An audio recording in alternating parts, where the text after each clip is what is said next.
And boop. Hello and good evening to another Murderous Monday with your favorite crew ready to play some Pathfinder 2nd Edition. You guys know who we are. You got me, Molly, and Cheeky, and Red, and Brielle, and Patrick, all playing as our super fabulous characters that are really ready to finally defeat the big baddie. So, we're going to give you the low of what happened last time, and we're going to pick up where we left off, and we're going to continue with the murder. Alright. Where the heck am I?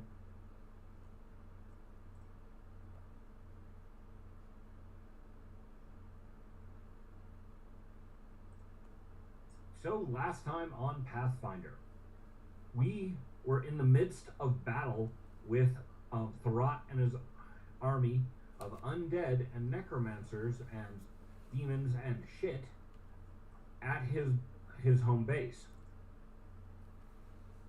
Here's a picture.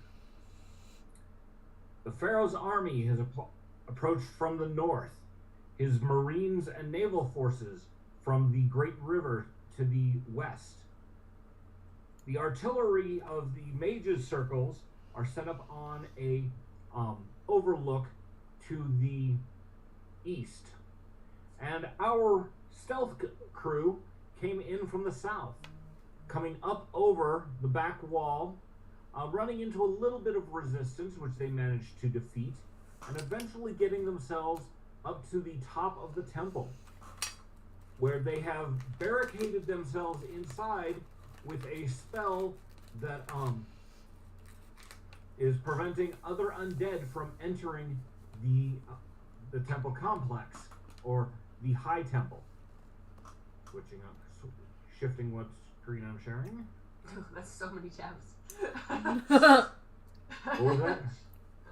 Oh, all the tabs I had open? Yeah, that was a lot. Yeah.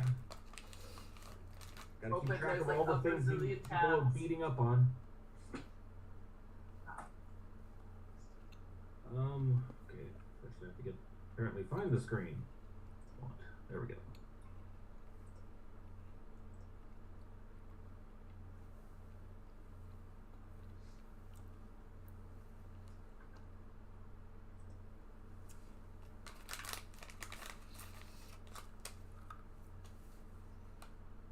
Okay, here's the battle as it stands.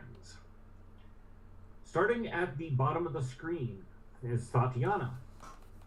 There is the white circle represents a car's spell of Osiris's might, which heals anyone living standing in it is healed. Any undead that go into it are harmed, and it's specifically positioned to block the door so that the undead from the outside that were coming up to the temple when you started this fight are not able to get in. There are two iron golems. Both of them were slowed and then almost basically stopped and unable to engage in the fight. Though very last round, the high priestess that serves Thorat, our big baddie,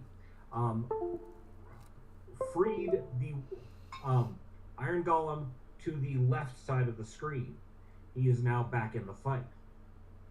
The big black oval that you see is a set of black tentacles cast by the priest of Thorat's cult. Over to the left side is the necromancer, who has summoned up some skeletal archers and is surrounded in a circle of desecration, which empowers and makes any of his necromantic spells more powerful. Brielle, because I had to play your character, you are over here to the side, on the right. In going past one of these, the blue rectangles, those are mirrors, but they're cloudy and hazy. In through the windows and filling this chamber. You managed to knock one over as you went by it, and it seems to be having an impact on the quality of light in here. It's getting a little more towards proper sunlight as opposed to the tainted light that was here before. You also, by the way, used a big ass spell on last time. Which was the name of that spell?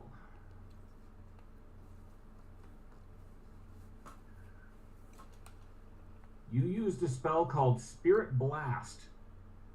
It's a spell specifically designed for fucking up things with spirits, even if the spirit doesn't reside in the body, aka a lich.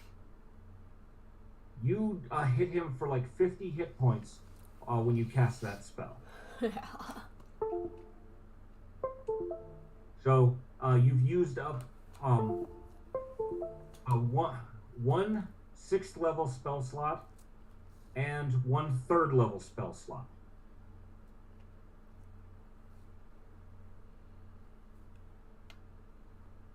Kate and Vesta have charged over here and are attacking the priest that threw down the black tentacles.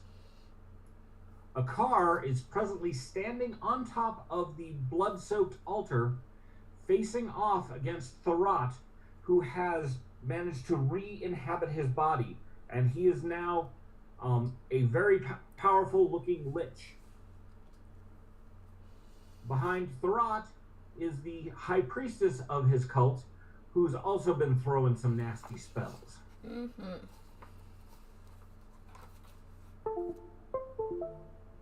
Up in the upper left corner is 3 skeletal archers, one of which who's been empowered and seems to be kind of larger than the others, and the arrows on his bow crackle with a black energy. Sephi has managed to stand off these 2 grave knights and killed one of them. The other one has also been empowered by the necromancer, so he's a bit stronger and more dangerous. Thwack is sitting on top of the statue of Set, shooting all sorts of arrows that he's been collecting.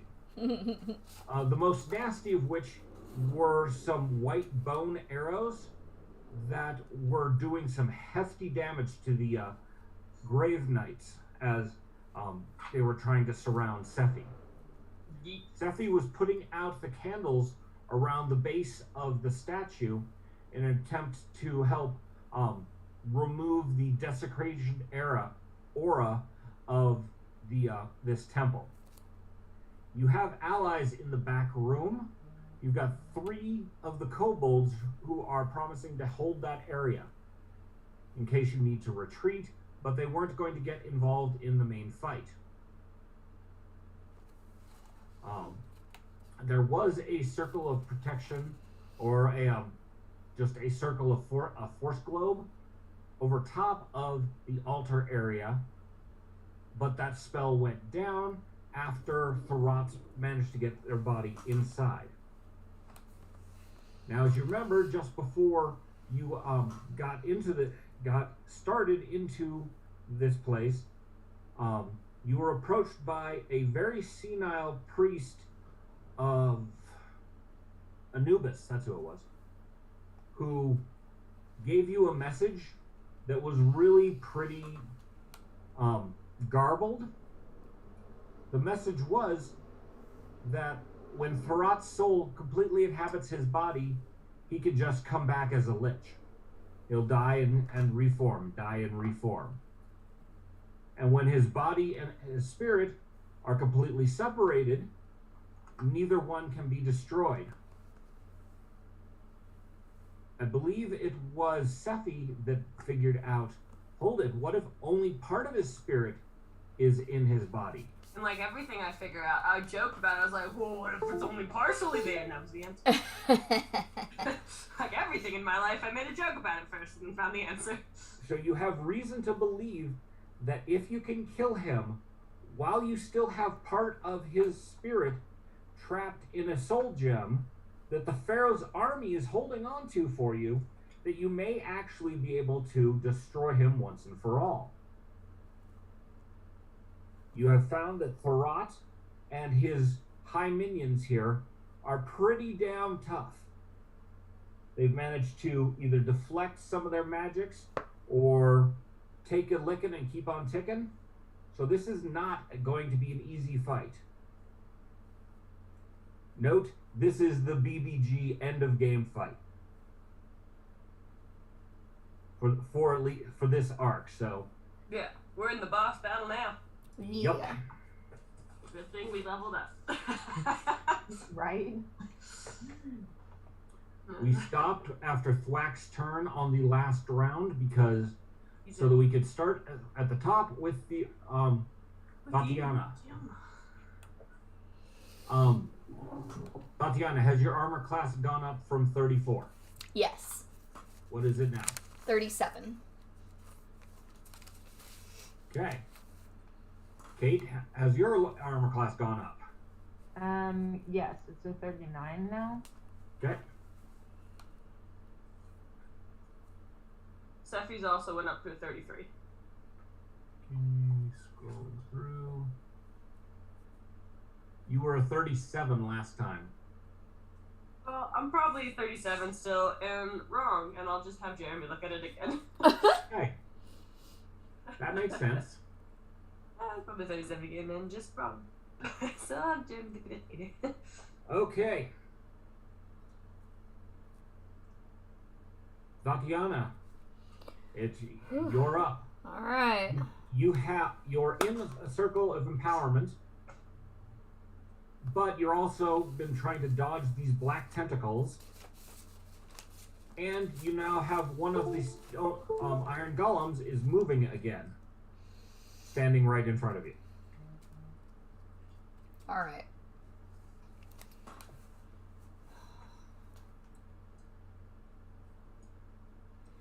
Um,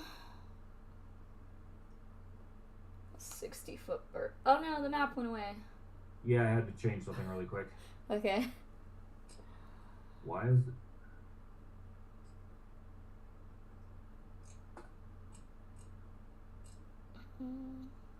The fuck did they do?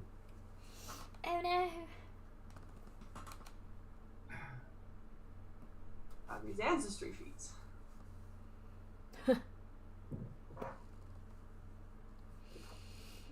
Used to be I could just share a window. Now it looks like I can only share a monitor. Oh, that's so strange. Yeah. Looks That's like a they Zoom changed the thing? app up. That kind of screws me up. Yeah, that's poopy.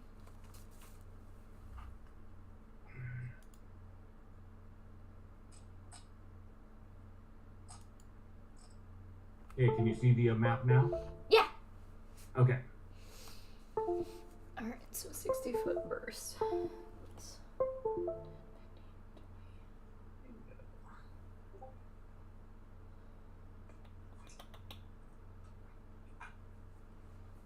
Okay.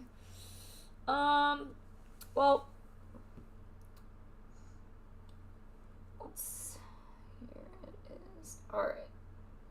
So, I am going to use a new spell called Fiery Body, and I basically become a living flame, which gives me fire immunity, resistance 10 to precision damage, and unfortunately a weakness 5 to cold and water. Any creature that touches me with an unarmed attack or non-reach melee takes 3d6 fire damage, and then my unarmed attacks deal more damage, and I can move faster. So it's basically, I just turn into a fiery body, and if people touch me, sucks for them. And on top of that, I am going to cast Produce Flame, and I'm going to roll my dice. And I'm going to cast my Produce Flame at the golem to the left with more health. The one that's active as opposed to stopped. Correct. And that is going to be a 41 to attack with my Produce Flame.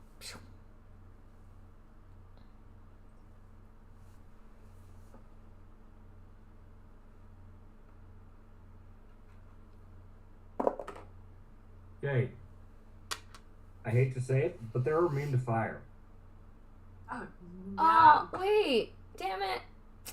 This is why it's not good for me to quit in the middle of a battle, because I don't remember half the shit that we said about these fucking characters. You can take back you can replan the action because I believe you did figure that out last time, and it's just because We just took a week break. week break and you forgot that they're not susceptible to fire. Okay, I'm sure well, similar fashion is how we figured it out. that's fine. Well, yeah, that's how I figured it out last time, I'm pretty sure. Because now that you mentioned it, I remember it. And I'm like, pissing shit. So then fuck it. We'll throw it at Thurrott. Fuck that bitch. Okay. So you said it was you got a 40 to hit Thurrott. 41. Which is... 41. I could have only gotten 2 points higher than that. Okay. That hits. Great. So... 5, 10, 15, 20. Perfect. She is within range, so that's going to be a... Alright, damage is 7 plus 5... 13... Oh, wait. And I get an extra... Oh, and I get an extra dice because I did the fiery thing. So that's 13 plus 3... 16 points of damage.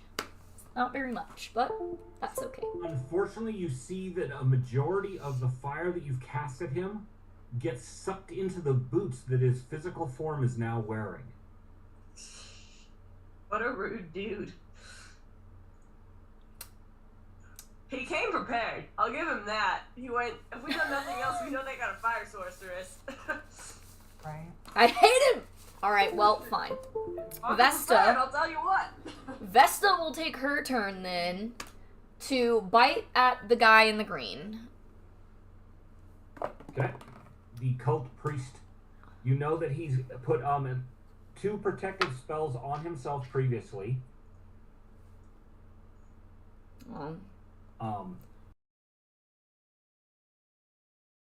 Put on, so I'll make it up as I go. That's fine. I have no idea what it was either. Just roll a D whatever, and then put 2 more random protective spells on him. The list of protective spells, roll a D whatever, boom, that's what he has now. Okay. Let fate decide, Patrick, let fate decide. Alright, 16 plus 18 is 28, 30, 34. 34 to hit him. Yeah. Let's see. By 1 point. Woo! Awesome. So 1d6 plus 8. Yes, one of them was a magic defensive, so it just upped his AC is all. 11 points of damage. Ba-da-dum-bum. And that's the end of our turn. Okay. I need to put initiative in for the archers because I realized I hadn't. I doubt they'll get more than a 36 though, so I think we're pretty safe there. That's okay. One of them rolled a 1 on the initiative die, so he's going after Thwack, who also got a 1. Let's see this.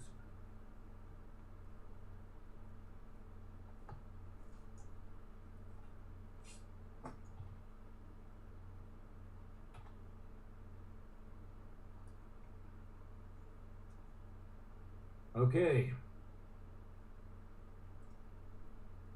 1, Mrs. Kate Longshanks. It is your turn. You got smacked around a little bit last turn, and you felt the beast starting to rise within you. You chose to not let it out.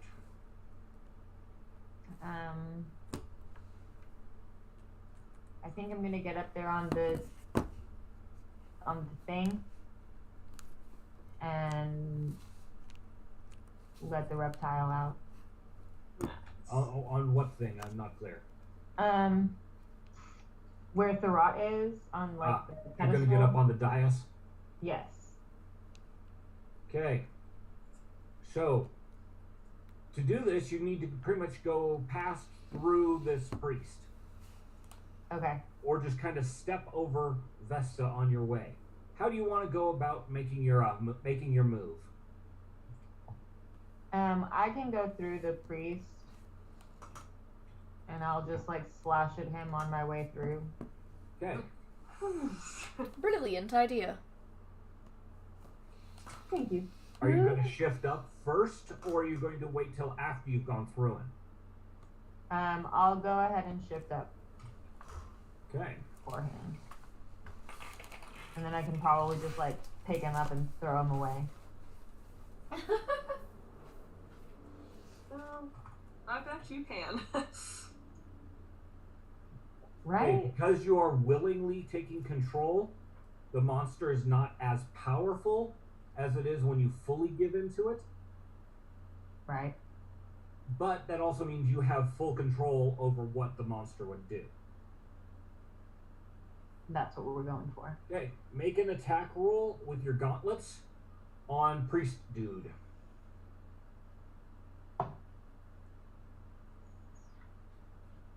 $32. Okay, and I'm mentally adding the bonuses for your increased size and strength. Okay, cool. So as you go by, you're not quite big enough to scoop him with a single hand. So it's two hands that you grab him with. Okay. And you've grabbed him, and you're going to throw him away, or you're just going to spike him like a football in the end zone. What's your goal here? I think I'm just gonna kind of like slam him back down where he is, just kind of like lift him up, slam him back down, just so that way he's there for Vesta to kill off. He knows who he's fucking with. Yeah. All right. Give me damage as you would for your gauntlets. Okay.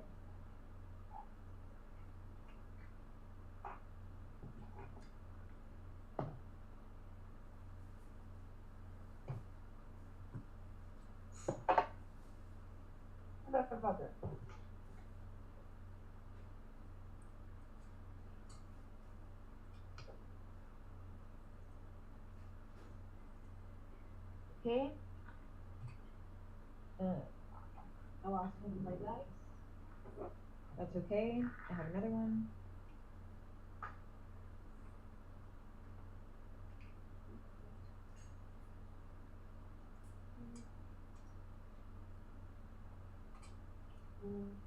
Mm. 11 points of damage. Okay. So you get an extra 5 points for your increased strength, and the fact that your claws kind of rip through him as you're throwing him around. Yeah.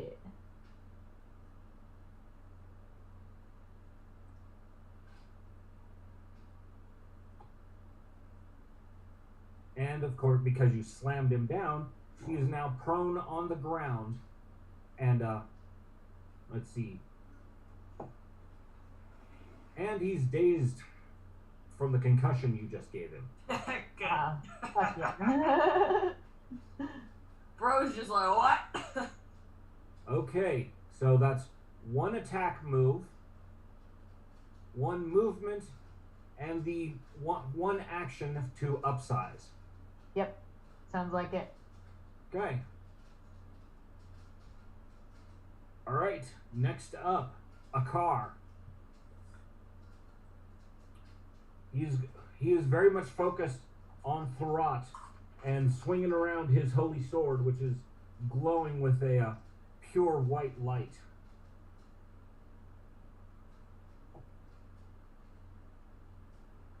His first attack hits, delivering some significant damage to Thorat.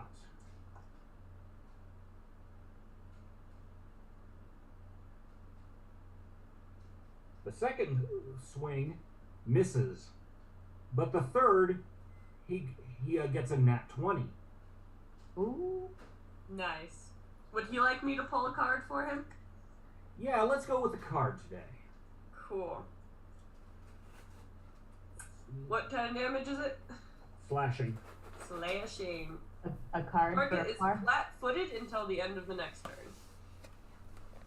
I guess like the movement speed is slow. I can pull a different one if that's not Yeah, good. pull a different one. Flat-footed isn't part of this game system. That's just that's D&D.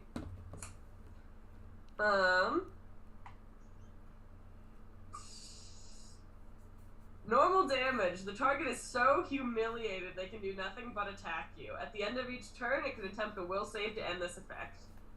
Basically, you can't target anyone but a car until he succeeds a will save. Kind of like an enraged kind of thing. Yeah. But I like humiliated so much better. Yeah. Beautiful. All right.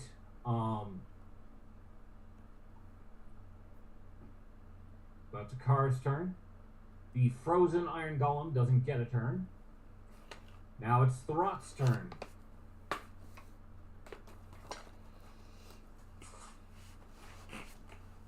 Move this.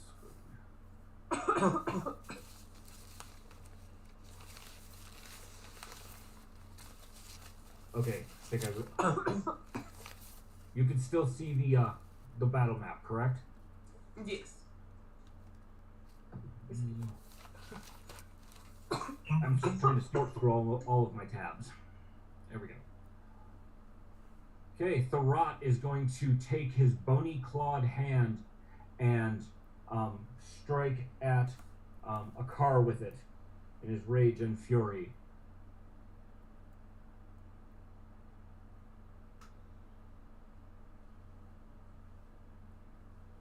Sniffles. Ooh. 37 to hit Throt.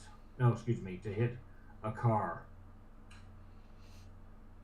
Which succeeds. No. Let's see. Damage. That's a lot of damage. Oh no. Well, thankfully, in a car's favor, the dice are rolling low. Good. 19 points of damage to a car. From the claw ripping right through part of his armor and into his chest. But there's also a pulse of necromantic energy that you see as the paralyzing touch of a lich attempts to paralyze a car. No way. Yeah, way. Yep. The car is paralyzed until the end of his next turn.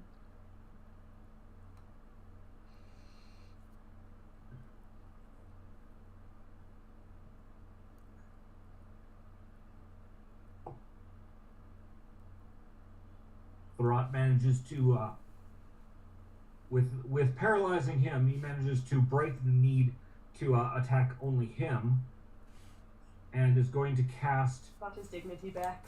Yeah.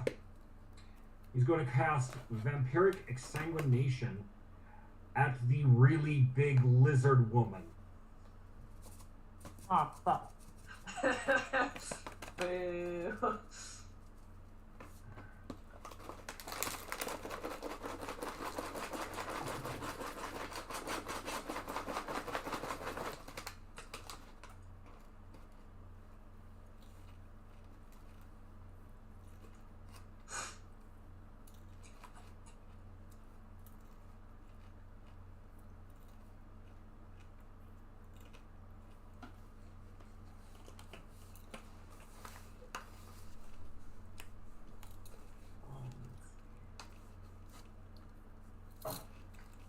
Oh, there it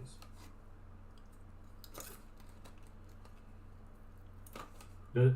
Kate, does 38 beat your armor class? Nope. And definitely not when I'm in reptilian form.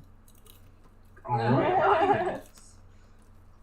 So this spell strikes you, and you can feel the necromantic energy of it. How close to even getting to your armor class was it? My armor class is a 42. Okay, plus a natural armor increase. You can feel that it's ripe with necromantic energy trying to rip out your blood. having overcome the spell, you do feel the monster mind inside of you, again, getting angry. All right. Excellent. That is the end of Throt's turn. The Grave Knight, facing up against Sephi, swings up his frost sword and is coming in for an attack.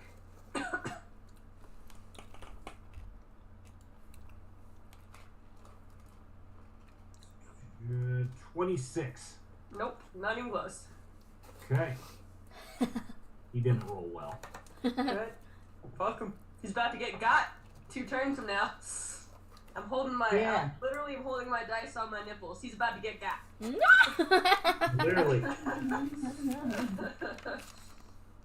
His second swing comes in for 34. Nope. Closer, Okay. but no dice. Okay. Estrella, it's your turn. Okay.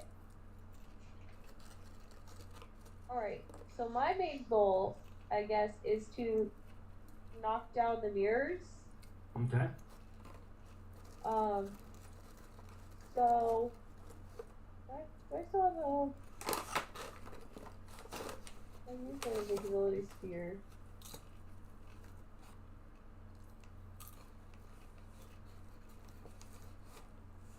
Would my cats be strong enough to knock down the mirrors? They're out. They're busy. Yeah, potentially, but Oh, they're yeah. down on the second level creating mass havoc. Yeah, they're a Oh, little yeah. busy. They're a little busy keeping anybody else from fucking with us. You got Okay. a 60 on the D100. So 60 plus 20 was there are 80 house cats running around the second level, scaring the shit out of all of the lesser undead, and some of the greater undead are trying to shoo them or kill them. But they're summoned creatures, so when they die, they just poof out in smoke. Yeah. Okay, good. I don't want there to be like dead cats like running everywhere. Nope. No, summoned creatures, when they die, because they're more of an astral creature than a real one, will just kind of go back to the astral plane. Okay. Then I'm just wondering if it would be better for me to be invisible while knocking down these mirrors, or if I can just run and do it. You are capable of running and doing it. Everyone seems to be engaged in combat, aside from the necromancer on the left side of the screen and Yeah, his once you get- 3 archers. You might need to be invisible, but up until that point, you should be fine. Okay. Alright, well let's just chance it. I'll just try to run over there and fuck up the mirrors. So Well, are you there's a going- mirror north of you. Yep. There's a mirror north of you, and nobody in your way. Yeah, And then exactly. there's the other 2 mirrors on the other side of the map. Which one are you Oh. heading for? I'll just do the one that's closest to me. Okay. Well, it's such a simple action. We'll say that your movement is just enough for you to knock the thing over as you run up here. Okay, is that one? How many actions is that? One action. You've got 2 more.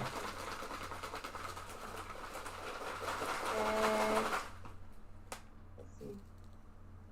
I will cast an invisibility sphere, and that will use up my 2 actions. All right. Do I need to roll for that at all? Nope. Great. No one's trying to stop you. Oh. So you just simply cast the spell, and you are now surrounded in invisibility. All right. Next up, Sephi. So Sephi, alright. So Sephi's gonna cast Chain Lightning. I'm ready. It's so nice and toasty warm. I'm wearing my shirt for 5 days. All right. Oh What is- yeah, it worked. I got Remember, they get a saving throw to try and dodge. Chain lightning? Yeah. Oh, okay. Let me do the math real quick so of the whole leveling up. I gotta make sure it's actually right, but it's not a huge amount of difference. Just more up. So I got a 39. Okay. Rolled 17 on that. All right. So lightning. Find out how much damage it's going to be. Yes. Let me Google that. You want me to do it? 8d12. I can roll it real quick. Wait. That'd be great, because then I can fix my spell DC.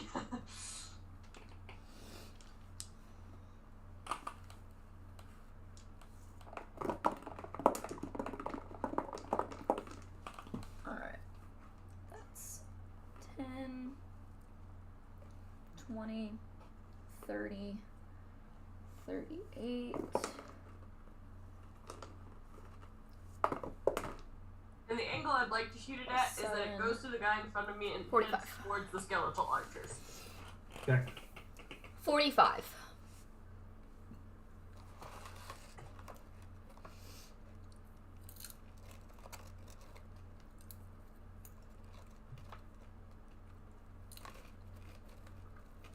Okay. That's enough to blow him away. Yeah, Nice. I would imagine. It's quite a bit of damage. He's not looking so good anyway.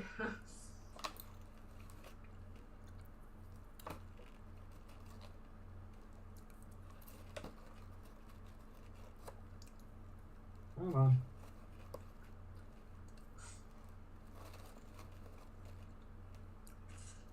Okay. So, because the archers are behind the pillars, they do get a bonus to trying to dodge your lightning bolt. That seems fair. So I would like it to go, if it can, is like shoots up into that corner, back down if there's any more, and it's 120 feet lined, hit the necromancer. Oh yeah, that's plenty of range. And then finishes on the iron golems. Okay. How I would like the line to go, as long as that maths out. Pew, pew, pew, pew. 30, 40, 50, 60 to the necromancer, so you can clearly get all of those targets. Hell yeah. And then hit the iron golem below him as well. Both iron golems. Tight, that's what I want to do. Okay. The first skeleton takes your 45 points of damage. I think that's what it was, right? Does he turn into beast? Almost beast. Close to beast.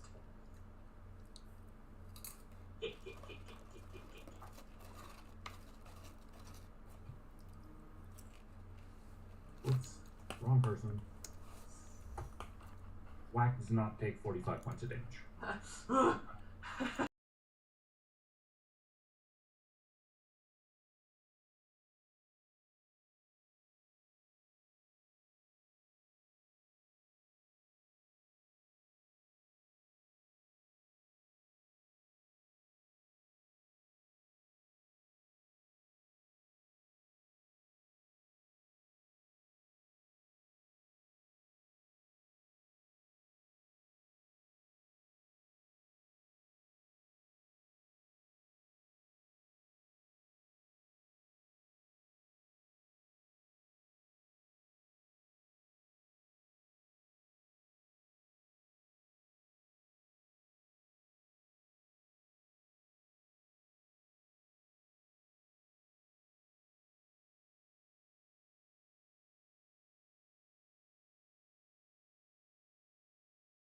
Action to put out the rest of the candles. I apologize for putting that on mute, guys. I did not realize that I did that. So sorry. Okay. All of the black candles in the room are now out. Once again, the light value reaches closer towards natural sunlight.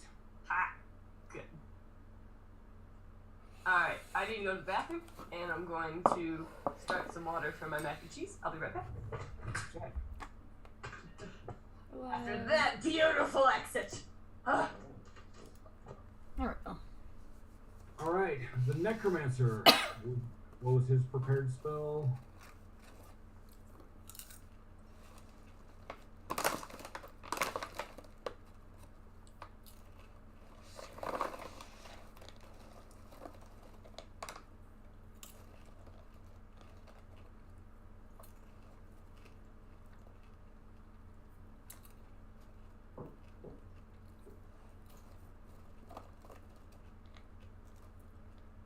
He is going to attempt to cast blindness on the big lizard lady.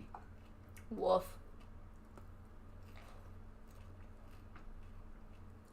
His spell attack does not beat her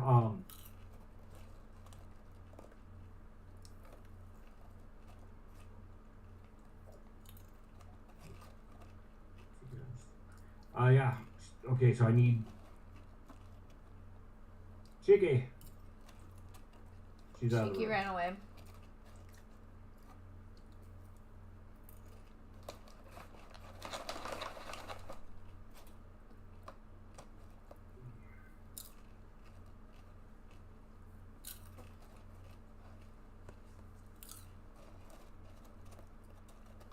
All right, and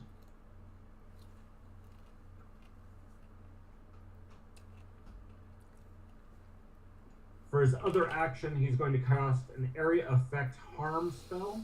Bleh. I hate him. So, D8.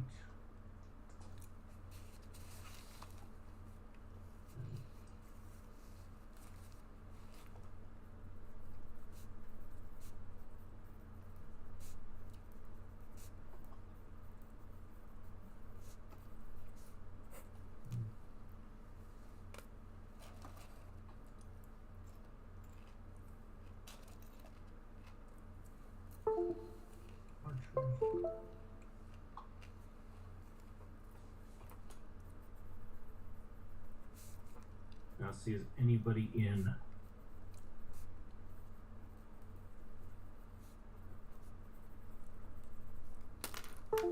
Damn it. Stupid phone.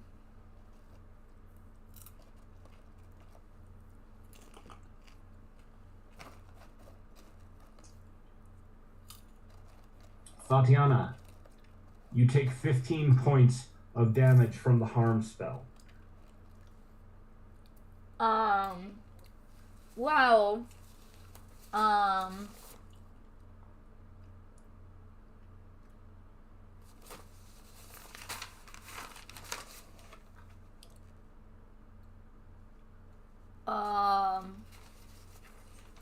Damn it. You know what? I thought I had. Remember, I didn't. Fire resistance, armor, saving against mental, magic rolls against cold. Okay, how 15? 1-5? Yep. Okay, got it. But I'm assuming that's the first damage you've taken.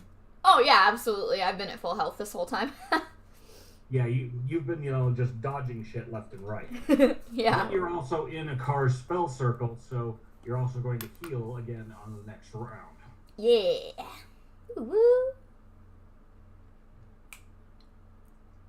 Okay. The Iron Golem is going to attack you. Of course he is.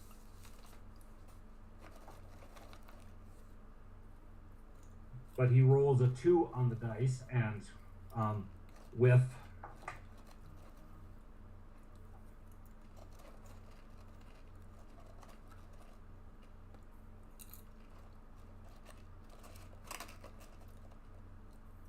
he gets a 37 to hit you on his final swing. Oh, well, that is my AC. You're a 37? Yep. Okay, the tie goes to Defender. Woo woo! You get shoved but not enough to take damage. That's good.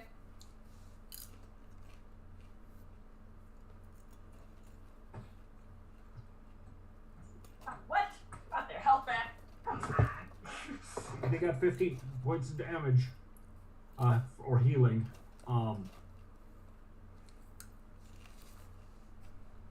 Sephi. No, not Sephi. Excuse me. Ready. Kate. Yes. Need you to roll a fortitude saving throw against the blindness spell that the necromancer cast at you.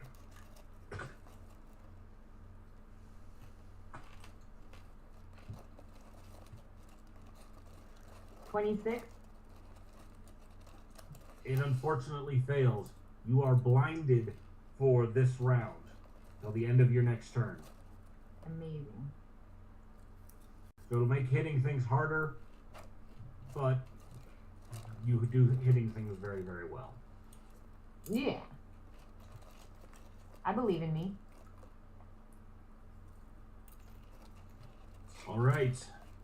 So next up was the High Priestess.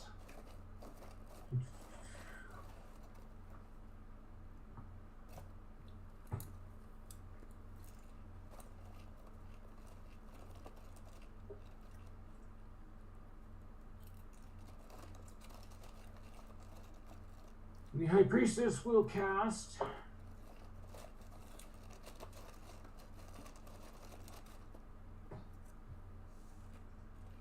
Vampiric Touch.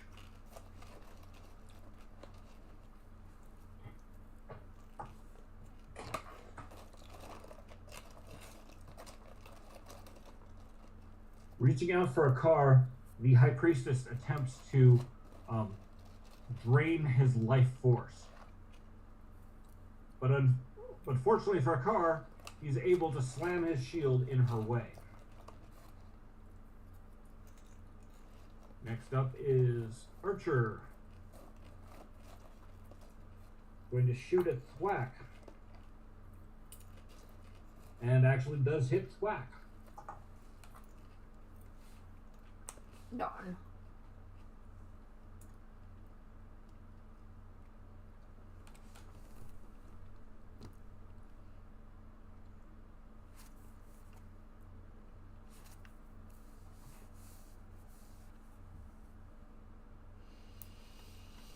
Okay. Next. First skeletal archer. Cult leader. He's going to get himself up off the ground. He's in a dazed and confused state.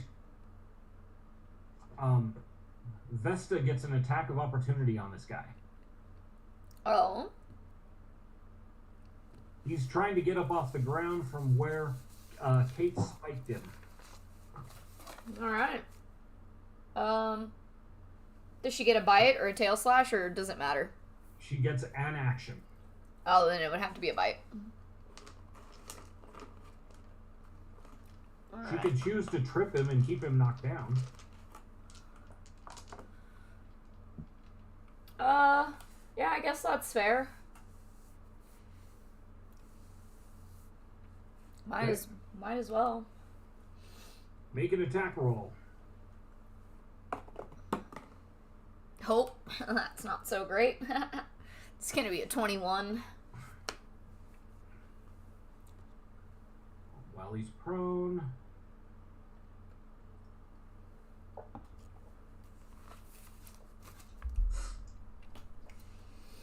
Still not quite enough, even though that he's prone and confused. So he manages to stand up. No, it's okay. We rode really low. Let's see. Like, even if he's up, he's not doing well still. That doesn't mean a whole lot. Yeah. Yeah. Man's still not doing great.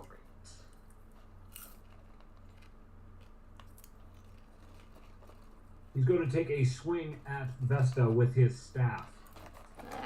He's a whore.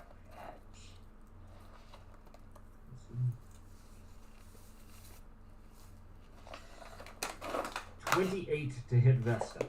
Nope. Okay. He does not get a third action. Yeah, because he's dazed and confused.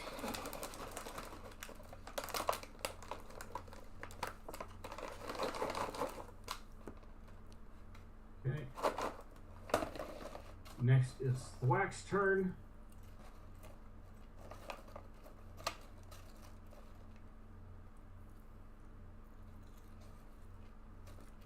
And he pulls out a silvery arrow. It appears to have some kind of container attached to the head instead of an actual arrowhead. That's shaping up to be quite a little badass. To imagine we found you in a cow pasture. That's how you turn out. Hey, Incredible. you guys were like second level. He was down there with you. Yeah. We've all grown so big. Mm-hmm. He's collected, and he spent all of his money on custom arrows. So the arrow shoots not for the skeletons, but for the wall up above them. Mm-hmm. The arrow hits the wall and shatters, sending a rain of silvery dust down on the skeletons, who aren't even looking that way. Nice. The silver dust is blessed moon dust, Nice. which is pretty much like an acid attack to these fuckers. It sticks to them and is very difficult to get off, and they take damage as if they'd each been hit by a vial of holy water. Very nice. And he rolls max damage for it. Amazing. Die, motherfuckers, die.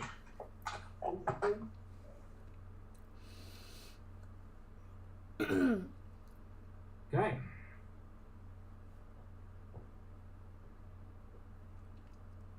Let's see.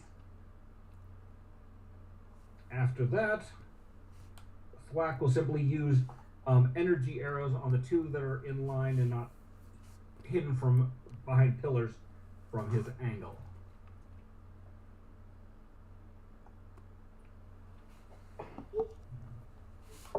Thank you.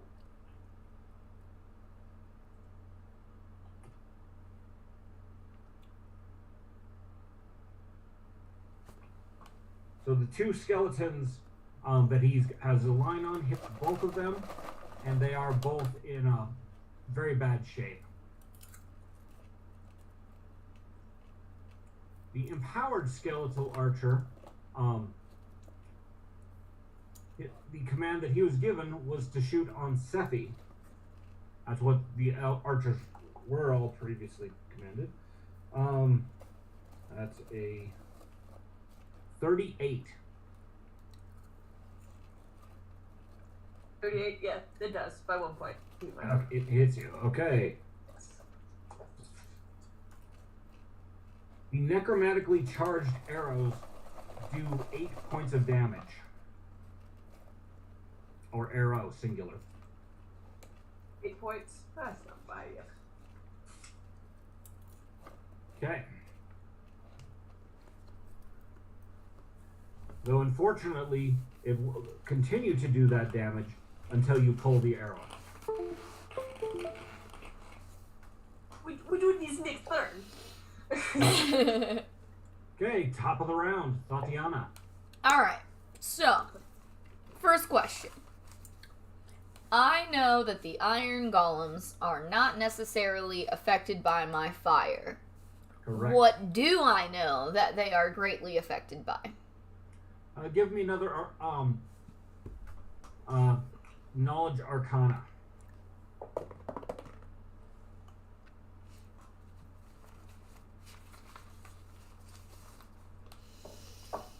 Tw 29. Acid will fuck them up. Acid. Cool. That's cool. Alright. Keep that in mind. I think I have something in my pouch for that. Good to go. Alright, next up. So I noticed that when I did the fire spell at Thurrott, it sucked into his boots. More or Right. less. So what else do I notice about this thing? And, like, is he just going to be, like, less affected by magic in general? Or was it just the fact that it was fire? Or do I know? Can I tell? Give me a perception check. That's shit. 23. You can tell that he is wearing a number of magical items. Almost everything that you can see that he's wearing is magical. You are specifically focusing on the boots. They are made of iron. And based on your knowledge, there is a semi-common magical item called Hellfire Boots that give 10 points of fire resistance. Alright. Okay. Well, we're gonna roll with this anyway, because Lane's still on. yeah, we're just Okay. gonna go with it, and we're gonna see how this goes, because I think this is gonna be a good option. Alright. So I'd like to cast Fireball, and it's a 20-foot burst, and I'd like to get Thurrott and the priestess chick or whatever next to him in it for sure, and then whoever else I can get in it. I would assume the necromancer person thingy, potentially the iron golem, not like it'll affect him, but If you target the necromancer, the 20-foot burst will hit Thurrott and the high priestess, but not Akar and words Kate. perfect. That's what we're doing. All right. And then I can, I don't think we've ever done a save on this, but for some reason I feel like it would be a saving throw to get up. Fireballs don't use an attack roll. You throw it, it goes where you want, and then they get a reflex save Okay. to see whether they're get all the way out or only take half damage. Cool, that's what I thought. And I assume their saving throw needs to beat my spell DC, right? Yes. Alright, well my spell DC is a 31. Plus the boost you get from Vesta. I just want to point that out. Either your spell attack or your spell DC goes up by that boost you get. Wait, what boost? Remember, at the beginning you got a +1 from Vesta for all fire spells. Oh, did I? I think I wrote down it says +2 to attacks and damage, maybe? No, now that's what it used to be. It's currently +5. Oh. That was one of the things we just added to it. We upgraded on her sheet. Okay. So my spell DC goes up by 5 more points? Yes. As long as she's within range. Right. Ah, okay. Well, and she is. So that would make my spell DC a 36. She's right at the limit of range for you to get that bonus. Okay. So then it would be a 36. Okay. And then, actually, I should probably look at the thing. Nope, that wasn't it. And then... Where's the lich?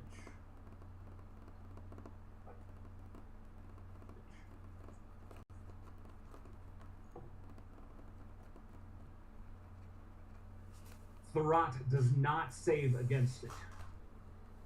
So, figure out how much damage your fireball is going to be doing. Gang. Come on, babies, give me the big numbers. Let's do Big this. boys. Alright. 12, 18, 20, 26,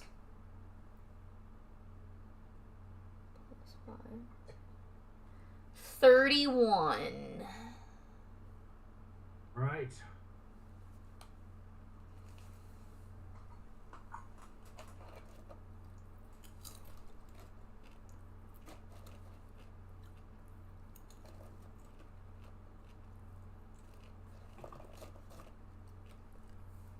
So the boots do suck up some of that damage for Thorat.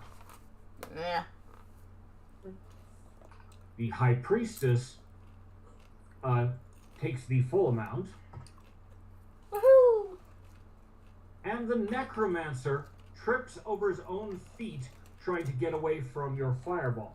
That's what he gets. Good for him. So he takes some extra damage. Oh, he's And about he's to be. in rough shape. Woohoo! Good. Dope. Alright. Vesta is gonna do her tail slash. Okay. She should he should get 1d6 persistent fire damage because she did bite him on my last turn. Okay. So should I give that to him first? Yes. Alright. Actually, no. Persistent damage happens on his turn. Oh, okay. But so that means he probably should have taken it last round. So Okay. go ahead and give it to me. He'll catch up. Alright, well, that's only one, but that's fine.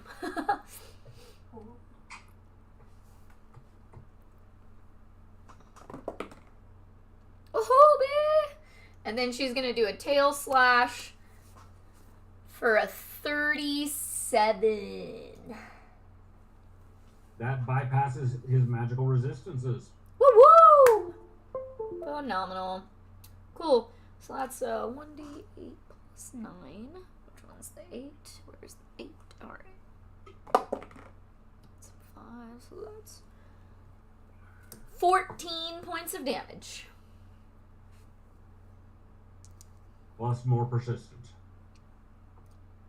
Yeah. Okay. Is that all of your turn? Yep, that's it. All right, Kate. You are presently blinded by the spell. The Thorat. No, the Necromancer. That's who cast that spell. Somebody put a blinding spell on you, and you Right. should feel it. You are blind. Do you have you ever taken a feat for blind fighting?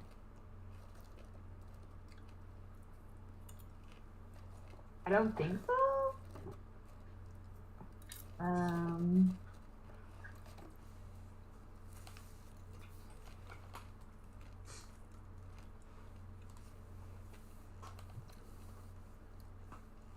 No. Doesn't look like it. Okay. I do get an extra feat as part of my daily prep. I have like combat flexibility as one of my features. Mm-hmm. So I could have prepped with it. Like I didn't do that because I forget about it all the time. But Okay. no, I don't have Okay. anything specific for blind fighting.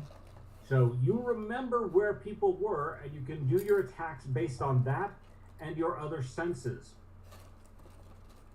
Alright. You know that reptiles, their eyesight ain't so great in general, Mm-hmm. but they're a lot better with motion sense and so forth. So in this instance, you're not as bad off being blinded as if you were in your regular form. So I will calculate the penalties for being blind when you decide how you want to attack. I'm gonna try to just kind of like swipe across both of them Okay? With claws, your tail. with my claws, yeah. So that way I have a little bit more control over it. So that way I try to stop before I get to a car. All right. Make your attack roll. That's my goal.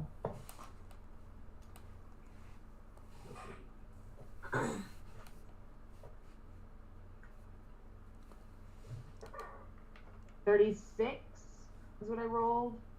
You successfully hit the High Priestess. Give me damage.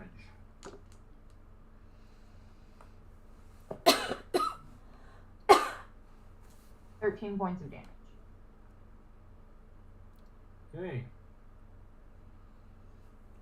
Give me another attack roll to hit Thorat. Let's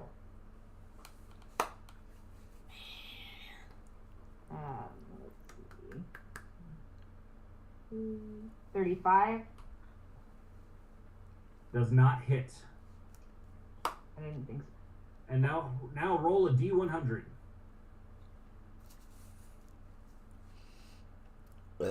Excuse me.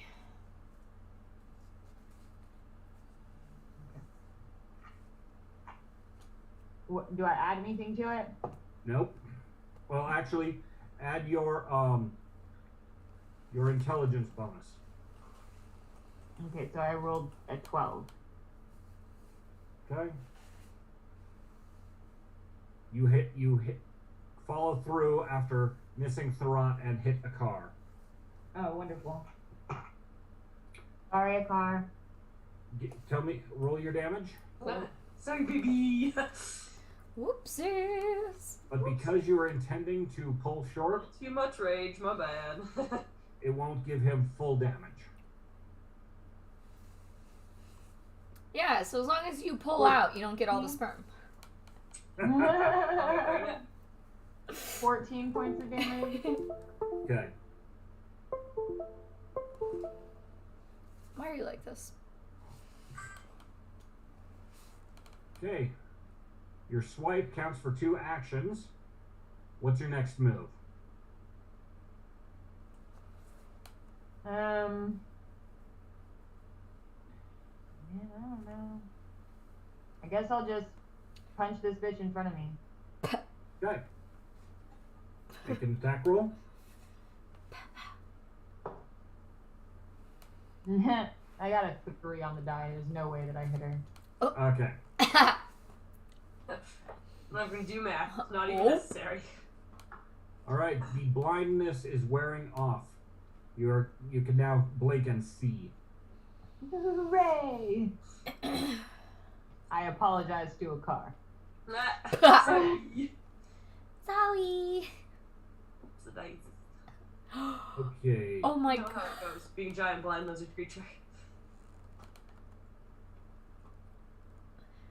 So speaking of whoopsie daisy, real quick off topic. So I saw a video of like a guy making fun of people that come in wanting tattoos, right? And it was like a little TikTok. So it was just him back and forth with himself, but saying something about like the person comes in and they're like on the phone and they're like, I just want like a flower, like something really pretty and like really cute. Like I don't wear it to like this stem, but like I really want. And so the tattoo artist is like, oh, so like this or like this, like and. Okay, and they're like, I just, whatever, you just do it. And so he comes back with the drawing, and it's a daisy with whoopsie written for the stem. So he was like, it's a whoopsie daisy, and I thought it was amazing. That in a heartbeat. I totally would have gotten that. If I went to a tattoo artist and he came at me with a whoopsie daisy, I would be like, take my money, I love you. But then, of course, playing as the role of the person in the video is like, that's not what I wanted. Never mind. It was a really funny video. Okay. I liked it. All right. Whoopsie daisy. Thorat gathers up the magical energy in his hands and casts another spell at Kate. Oh, come on, man. He's gonna miss. You're the big threat standing right in front of him. I know. That's what he thinks. I've got something up my sleeve, man. I'm ready. Okay. When the black energy hits you, you feel something trying to wrestle control of your mind. Oof. This guy cast a dominate on you. Wow. Unconsentingly. Very much so. Right. But as we've previously discussed, Kate's cursed state gives her large amounts of control, resistance against mental control. Yeah, Yeah. she's Suck it. already mentally So- fucked. You need to make a saving throw. Let's see which one. Make a will saving throw.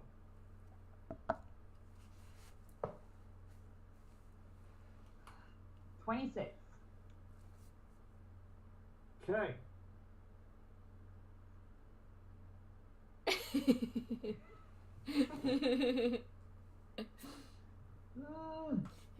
Make a second will saving throw.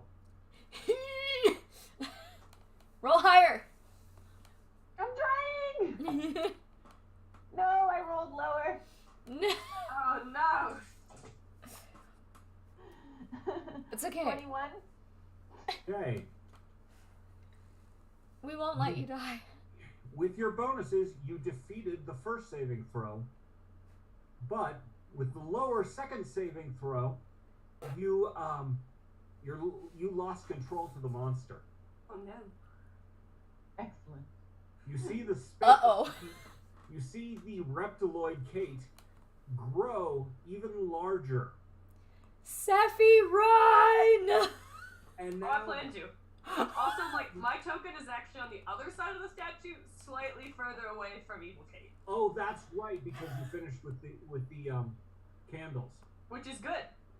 Oh my god! I'd move me one more to the left if you don't mind, so I'll be on the side of the candles there, as opposed to, like, on the statue. Oh yeah, Right because there. she was going around the outside of the candles. Yup. Got it. Okay. Or they. I forget your character is a they. It's all good. I do too sometimes. Sometimes Gender leaf. Yeah. it's a good exercise for us all to try to remember. Respect our non-binary friends. Yeah. Okay. So Kate, Red, But, you are to continue to be in control of the monster, but the monster is not going to think in terms of strategy. It's basically in pure raw destruction. You add an additional 8 points of damage to any attack. Oh shit. You add 3 more points to any attack roll, but you're going to, and anyone who attacks you is a target. no. If you run out of immediate targets, someone's shooting a bow at you, casting spells at you, you're going to turn and attack the nearest moving thing. Okay. So if nobody, you kill off the priestess and Thorat, and nobody else is attacking you, then you have, we'll say you get a will save before you say attack a car. Oof. Sun's going down, big guy. Alright. Shit's about to get rough. We're gonna have to figure out how to get her back out of this. I think there's like a sleeping potion. Something. Alright. I have a wonderful person. If I shoot like 28 charges of wonderful person at the same time. We are not gonna use a hold person on a Kate monster, because it's not even Kate anymore. It's just monster. Okay, that was. You hold person on monster, and monster is just gonna rage even more. I have a thing of whiskey. I have liquid frost. Protection. I know, I don't really have a lot either. I'm not really sure. We'll see. We'll get there. After Thorat's spell does not accomplish what he was hoping for, the least bit, Certainly not. he runs his hands down the front of his robes, and you see sigils glowing as his hands run over them. He's activating a magic item, and he becomes incorporeal. Oh man. That sucks. What? That's rude. Oil. And somebody last game session, I can't remember who, doused their weapon with it. I think it might have been Sephi. Mm. Or it might have been Kate. Both. I know we have it. Both.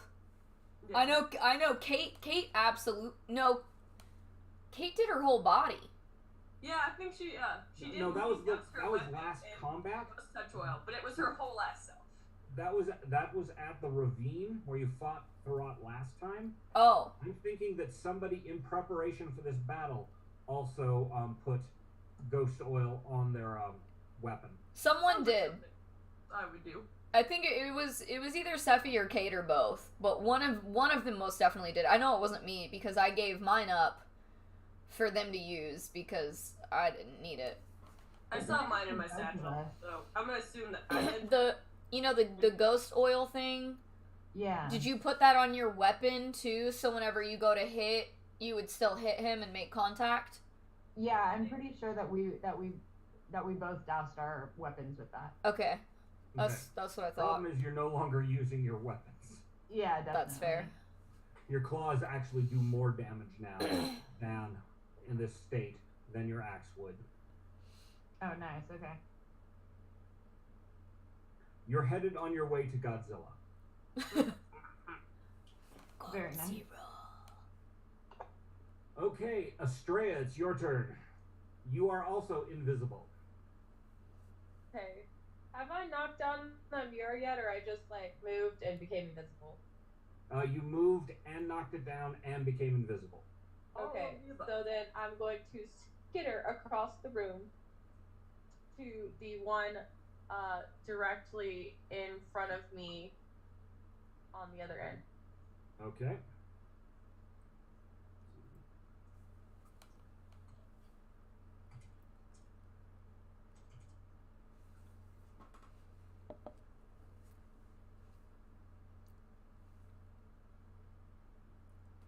So you're going to go through the space where the two dead Death Knights are. So going around Kate. Yeah. All right, I need a stealth check to make sure nobody really notices. Okay. Make sure Kate doesn't notice you. Oh. You have penalties to your perception if it's not related to the person you're fucking up right now. Oh, okay, sweet. You're a one-track mind. Good. Good. I don't want to attack Estrella. I got a 36 for stealth. All right. Good job. Nobody, given the fact that you've got the cult medallion, so the life sense of the undead they don't see you as an alive thing, and they can't see you visually. You easily make it across and knock over the third mirror. Awesome. Do I have more actions left? Let's see. Okay. That's 10, 20, 30. So that takes 2 actions to get there, and you pretty much just kick the thing over when you get there. Okay. That draws attention, Oh, but it doesn't blow your invisibility. okay. Then I'm just gonna go ahead and move over to the other one and just stay there because nobody is necessarily in that corner. So I can probably just stay invisible until I can get to my next turn. So are you going to basically stand in the square with the mirror, or above it, below it? I'm just gonna stand right beside the mirror. So like Tell you right now, that was a wise choice. Yeah. What I'm about to do. Okay. So all of the black candles are out. The tainted mirrors, 3 out of 4 are out.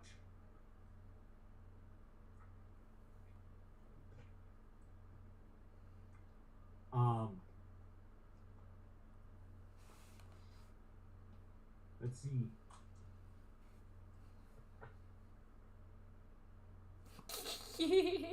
I'm ready. And my next two turns planned out if all goes to Okay. plan. All right. That I believe that's all of Estrella's actions. Go for it, Sephi. If he hits him, shoot hydraulic torrent straight in front of me, basically trying to wash away the skeletons. Okay.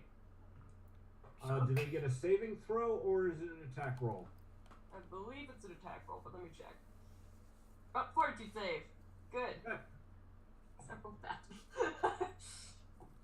Don't you love that when you like roll for hitting and then you're like, just kidding, they have to do a save and you rolled really shit? Got him. Yes. Okay.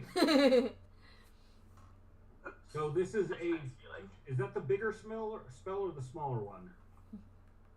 Bigger. It is 8d6 bludgeoning damage. So let me know when It to is roll. more than a Just first roll. level spell. Yes. Okay. You can't roll low enough to not kill them. Sweet. Well, I got 20 points of damage. Okay. They'll die. It's worth it. Hashtag worth it. What's the total distance on that? 60-foot line. So it'd be like into the corner and down would be my thought. Yeah, If we're it going to hits say the that wall. there's going to be some redirection splash. Yeah. So let's see. He gets a saving throw, but he gets a bonus to it. All right. The other one manages to maintain his feet, and he takes half damage. So still 10 points.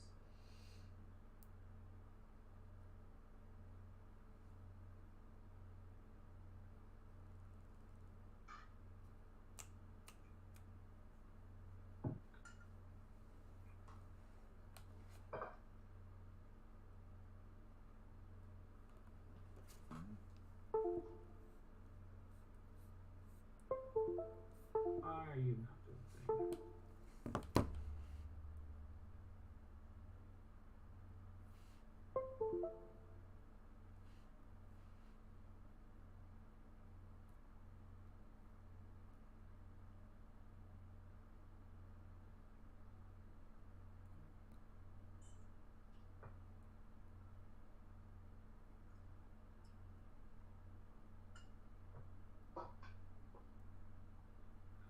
I'm very excited for my next turn. Oh my god, code! I'm having an allergic reaction. Ah! It burns! Okay then. Okay. I have to stop the program, and hopefully you don't lose like the initiative order because that could happen. Woof. Yeah, it's annoying.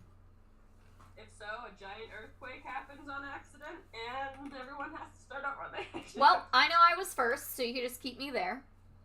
Boom. And I know Thwack was last. And the other skeleton was after Thwack. Yep. That's all I remember. Let's take a quick break while I get this up and running again.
In the corner, but in front of the pillar.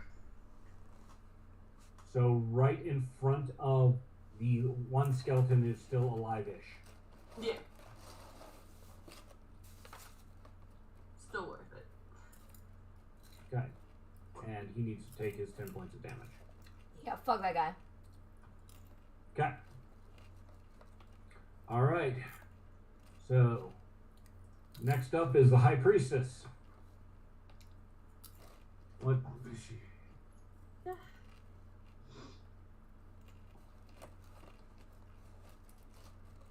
Okay, that's going to be funny.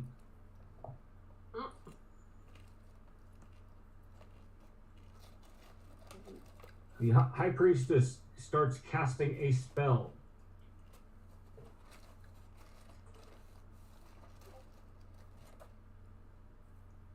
Gotta find the thing. But she makes a boo-boo and casts it on herself. Here's to hoping. Actually, she is casting it on herself. Oh no, but it's not a boo-boo, that's even worse. Well, that's unfortunate.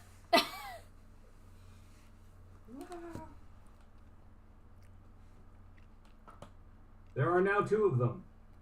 Oh, what No! a fucking slut. What the fuck? Thanks, Ed. Who does that? Evil High Priestess. Is, apparently. Take her Mhm. back. How can there be 2?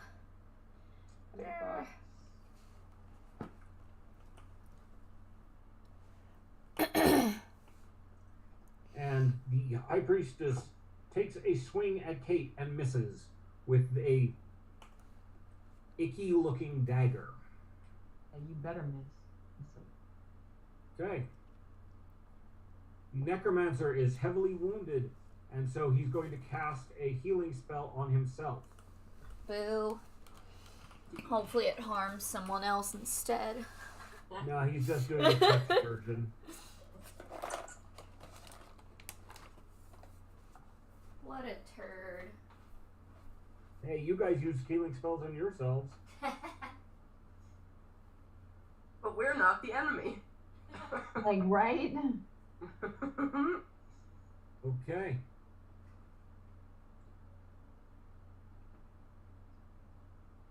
And with his other actions, he's going to heal the skeleton in front of Sephi.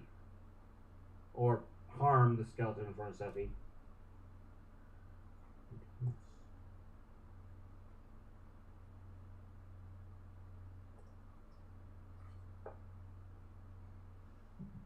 Okay. After the Necromancer, the frozen Iron Golem is still frozen.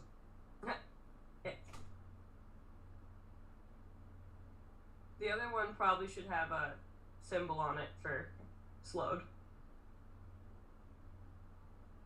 He is not slowed to my knowledge. Yeah, hit him with a lightning bolt. He didn't take any damage, but he got slowed. No, that's the one that dodged.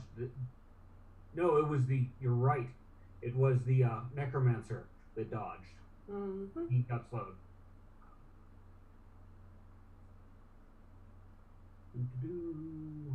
Status. Thank you for reminding me of that. So I keep track of my own attacks anyway. Nobody else's, just mine. It's useful. Alright, the cult leader, also being heavily injured. He's confused, but he knows that I'm hurting, so he's going to cast a healing spell on himself.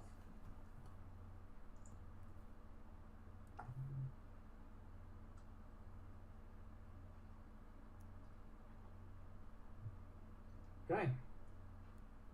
It's Thwack's turn. He does not have a good shot on the other archer, so he switches up targets and is going to fire on Thorat himself. Let's see, which one of his arrows is he going to use? An arrow of binding.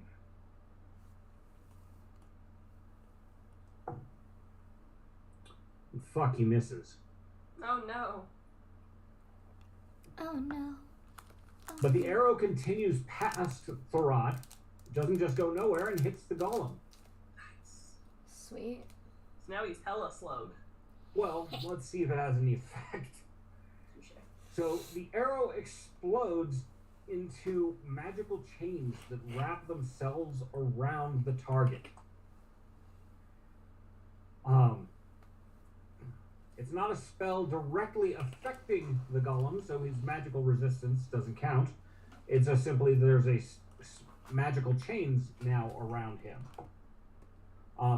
His arms are pinned to his sides, and he'll have a chance on his next turn to see if that stays the case. And the last archer sees the little vampiric, because you're still wearing the cult medallion, so you don't register as being alive. Mm-hmm. And didn't you put an illusion on yourself to make yourself look vampiric? Mm-hmm. So the vampiric vegetable vampire attacks the skeleton. He's been ordered to attack you, so it doesn't matter the fact you're alive, but he's still going to try and shoot you at close range with his bow.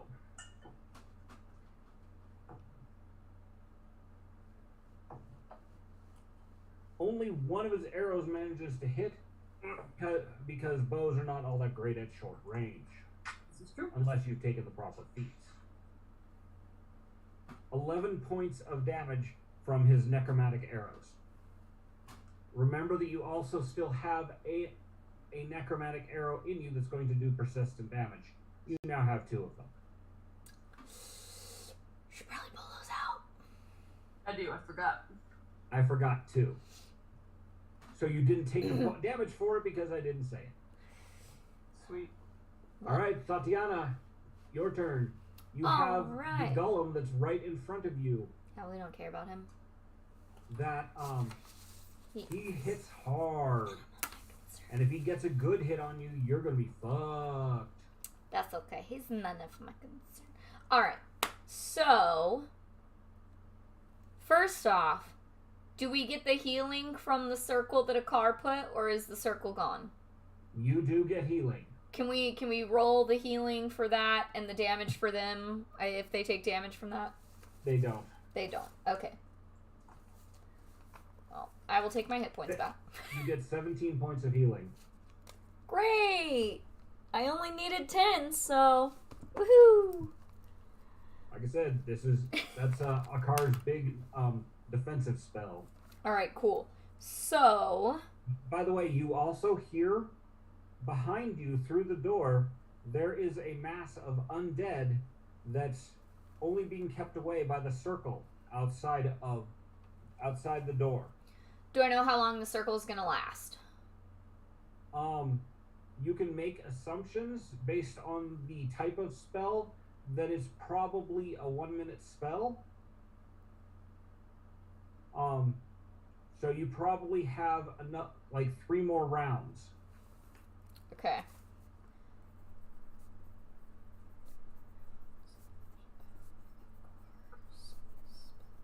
Okay.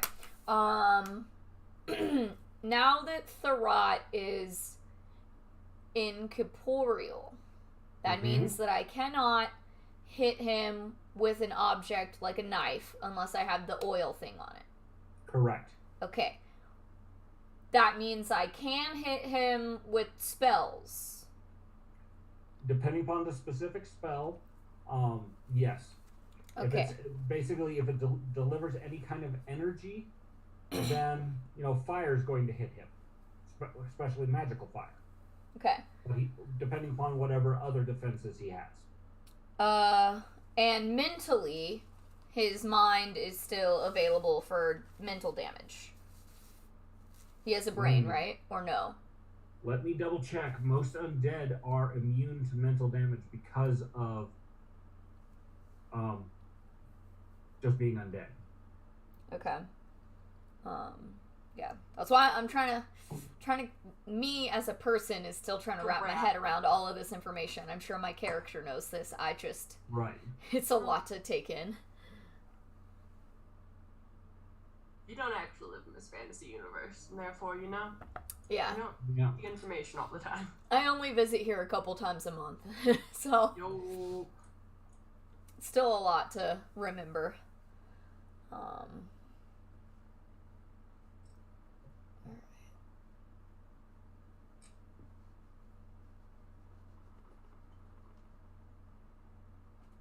he's going to have higher defense against mental attacks, but because he is a greater undead and sentient, you can still kind of affect his mind. Okay, so he has a good will save. Yes. Like, I understand that he's strong enough to fight mentally. So I kind of understand what dexterity is, but I don't understand what constitution is. It's how hardy a body is. Like, a strong man, he's going to have high health, but he, might, have a glass jaw, and it gets an upset stomach real easy. It's how healthy you are. Okay. Do I know about, like, his constitution, and do I think that he is strong enough to fight these things? If he needed to roll a fortitude advanced save. magical creatures do have strong fortitude saves. Okay. Well, But it's usually with this kind of creature, being physical isn't their big thing. The more likely it's going to be his will or his reflex is going to be are going to be better saves for him, basically. all right. So, we're going to try this. We're going to see how this goes. So, first off, we're going to go with an elemental toss at Tharot. Oh, fuck me. Which would be a 29, 34. He manages to just duck it. Fuck. All right. Well, fuck. Okay. I don't want to waste it. I want to use this thing when I know it's gonna work. Do I have like a comprehensive of his health status and like how close he is to dying and like it's very based on the physical damage that you see to his form, he's at around half of his health. and his And whole he's taken a lot of damage. yeah, so that means he still has like a fair amount to go. So like Yep. I should probably wait because if I use it now, it's gonna be worthless. What is it? It's this cool spell that I just got.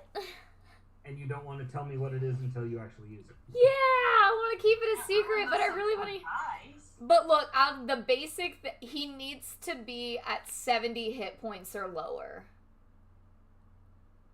Based on your general perception of him, he's higher than that. Okay, so we're gonna wait then. We're gonna wait. All right. So we did that, and well, that failed. So we're gonna go for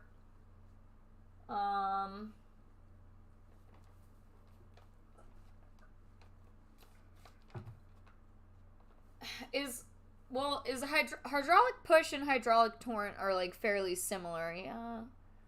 In shape, yes, one's just bigger and more powerful. Does it hit more than one person, or it only hits one person? I believe the bigger one hits multiple people, I think. Okay, yeah, the smaller one is only, I need to write that down. It's only one target if I do, because I have the smaller one. How much stuff is laying on the ground between the Necromancer and Tharot? Not really much at all. The temple space was clean prior to the starting of this. There are a couple of candlesticks on either side of the altar. Okay.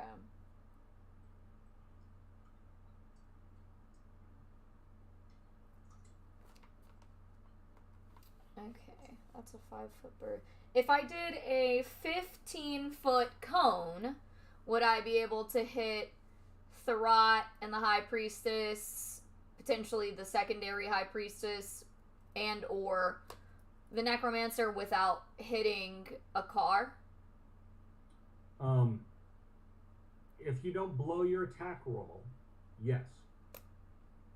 Because that basically requires you to, you're going to aim your cone at pretty much at the golem in front of you, and have only the edge of it to try to go and hit the baddies. Alright, well, fingers crossed that we get this. Well, we didn't butcher it entirely. We didn't do great. But that's going to be a 34. 34 is sufficient to have not screwed it up. What kind of cone is this? This is a fire spray. It's a 15-foot cone, and it does 2d4 damage. It's not a lot. It's a low-level spell. Okay. But... Oh, you don't want to use that because the only thing it's going to hit is the golem. If it's 15 feet. Well, I have a 30-foot range. Oh, okay. So I can, like, drop it 30 feet out from me, and then it sprays into a 15-feet cone. Got it. Okay. So, let's see. Where's it going to...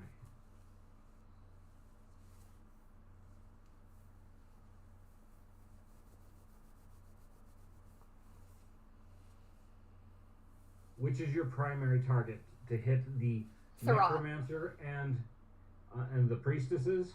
Thurrott. Thurrott is my main concern. I want to get his HP down as low as I can get it, so I can use this one spell. All right. So yes, you can, but it won't hit the necromancer. That's fine. Because it's only a 15-foot cone. Yeah, that's fine. All right. What is your spell DC for a fire spell? That's gonna be a... What did we say? It was 36 35 or something? 36. 6. Because I have a 31 regularly, so plus the 5 is 36. And let's see, they'll probably get a reflex save. Thurrott does not make his reflex save on the against it. And then, alright, what was that again? Neither does the priestess. Fire spray. It's actually 3. All right, everybody takes full damage from it. Phenomenal. Oh yeah. 7, 8, plus 5. 13. 13 points of damage. Most of that damage for Thurrott is sucked up by his boots. Of course. And then Vesta, does she get her persistent damage now for the guy or on his turn? On his turn. Okay. Then she is going to bite him again because she doesn't like him. And she got a nat 20. Okay.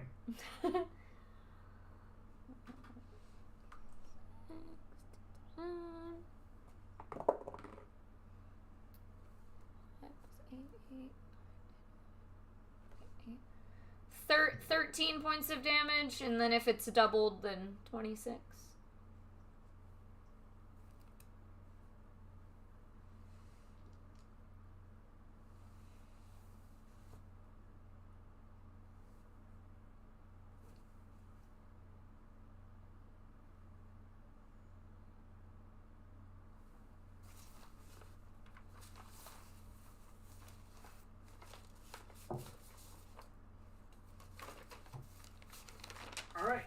The cult leader is now running around in circles, screaming and trying to get the fire out.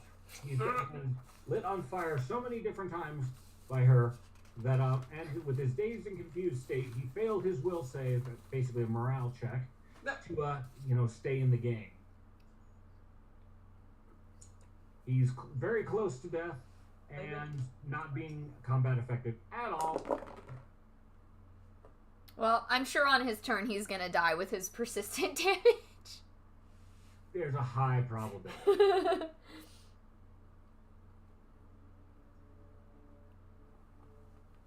Okay.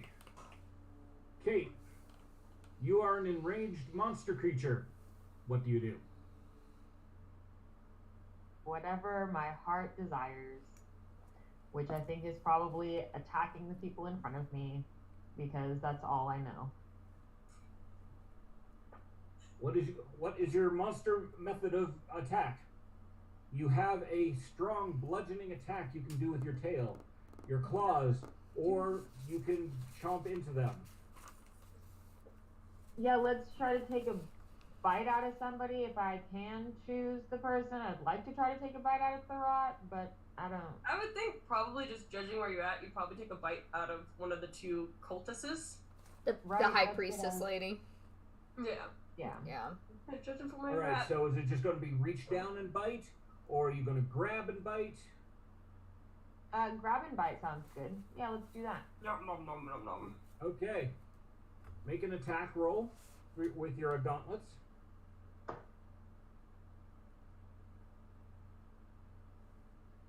36. Is that with the +3? No, 39. Okay. Yes, you've grabbed. Let's see. High or low? Hi. You grab one of the two priestesses and pull her up towards your mouth, and she is struggling. Make another attack roll to see if you can get a good chomp on her. Nope. What do I like? I rolled a 9.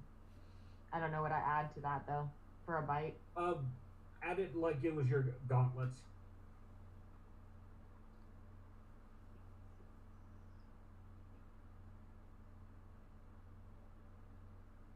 $37 with the Plus plus all the 3? bonuses because she's held. You chomp her right in half, Yeah. but she disappears into a glittering dust. Whore. Um, Well then. I mean, she's a clone. Makes sense, but she's gone now. Yep. Bye. Oh yeah. The spell was mirror image. It creates a fake presence. Hmm. Okay. Monster Mind is mildly confused about this. Looking around for where did your target go, you see her right at your feet. You still have 2 actions. Yep. Because the grab and... no, that would actually be... You'd have 1 action left. Punch her right in the face. Yeah, that sounds great. Claw attack. Oh, don't forget... You also have... You can also kick. Oh yeah, let's kick her. Two Maybe options we for can claw kick attack. her off of the stairs and she'll fall down. What is your goal? To stomp or kick? Like kick and launch. Okay. So wait, like Sparta kick or like karate chop kick? You want to do like a side swipe kick or like a forward Like Sparta forward. This is Like, Sparta like kick. This is Sparta. Sparta kick? Oh, Trying to get her to knock down. All right, use your gauntlet attack again. Got a 19 on the die. Whoop whoop. Okay. That's a lot of math. 1, that's 41, that's 43, it's 47. Okay then. This kick is not what she was expecting. After seeing what you just did, she was watching your hands, not your feet. Roll up your damage. And that was her first mistake. Yeah. 17 points of damage. Okay.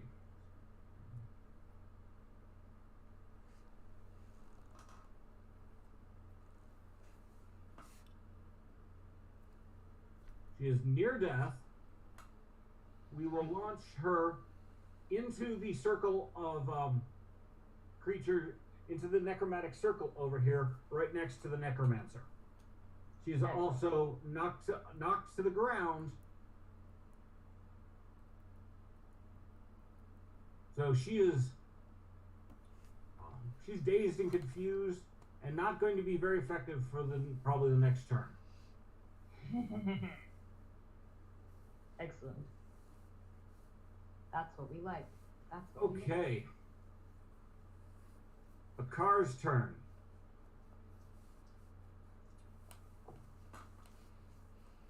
He uses a holy smite, calling upon Osiris and laying his holy blade into Thorat.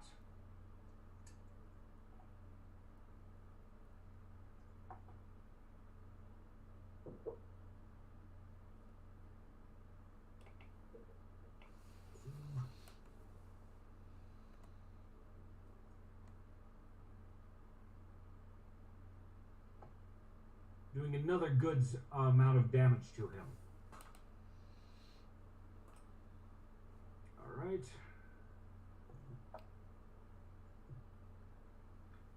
And he comes in, manages to come in with a second sweep, not nowhere near as powerful, but still damaging. Okay, it's Akar's turn.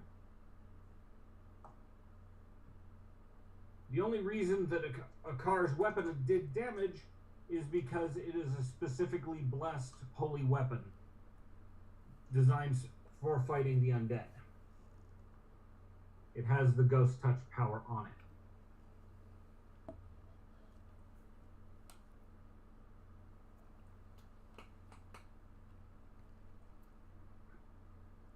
Throt's turn. He needs to get away from Akar because he's getting fucked up. So he is going to charge straight through Akar and straight through Cape Monster. Literally through. Both of you give me both Akar and Kate need to give me a Constitution saving throw. A what saving throw? Constitution. Is that reflex or fortitude? Fortitude. Okay.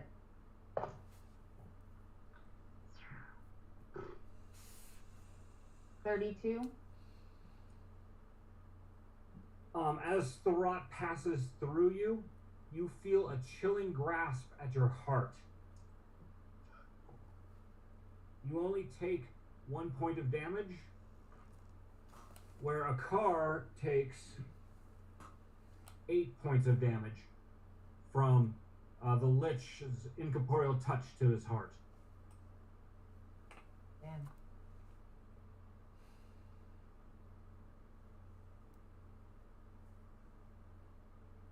Alright. The Iron Golem is going to try and pummel Tatiana into the ground.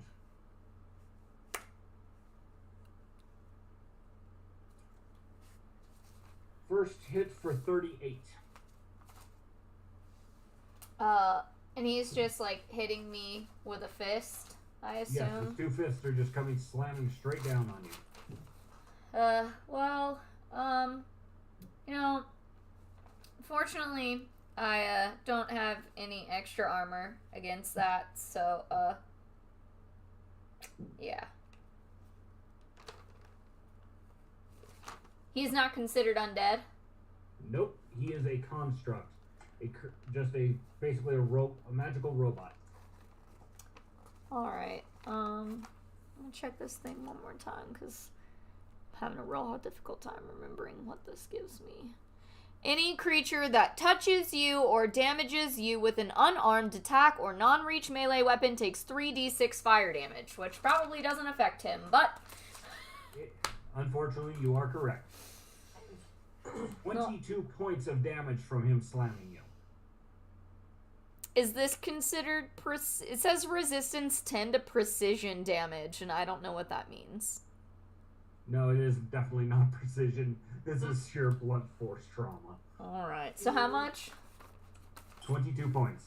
That's fine, I'll take it.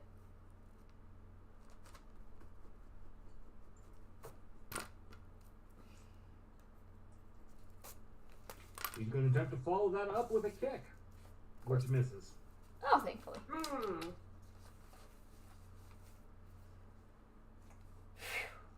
Okay. Your turn, Estrella. You're muted. You're super muted, bro. I always forget. Anyway, so I'm just gonna give the mirror a little kick. That's my job. I kick mirrors. Mirror kicker. Nice. Do you have any acid attacks? Me? No.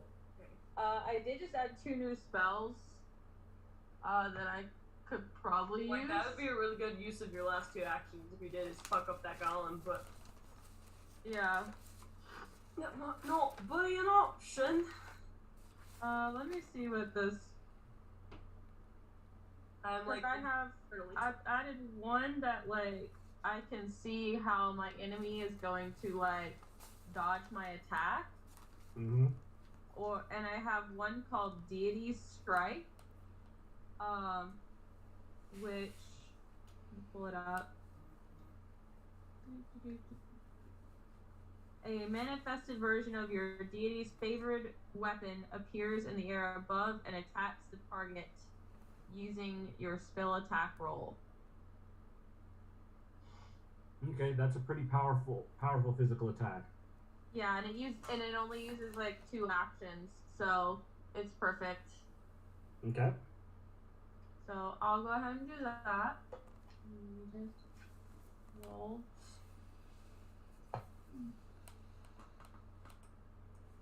So the weapon that it manifests in the air is a set of poi.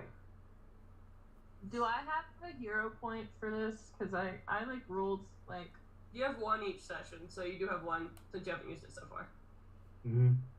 Okay, good. I'm glad I used it. Okay, so I got an 18, so that gives me.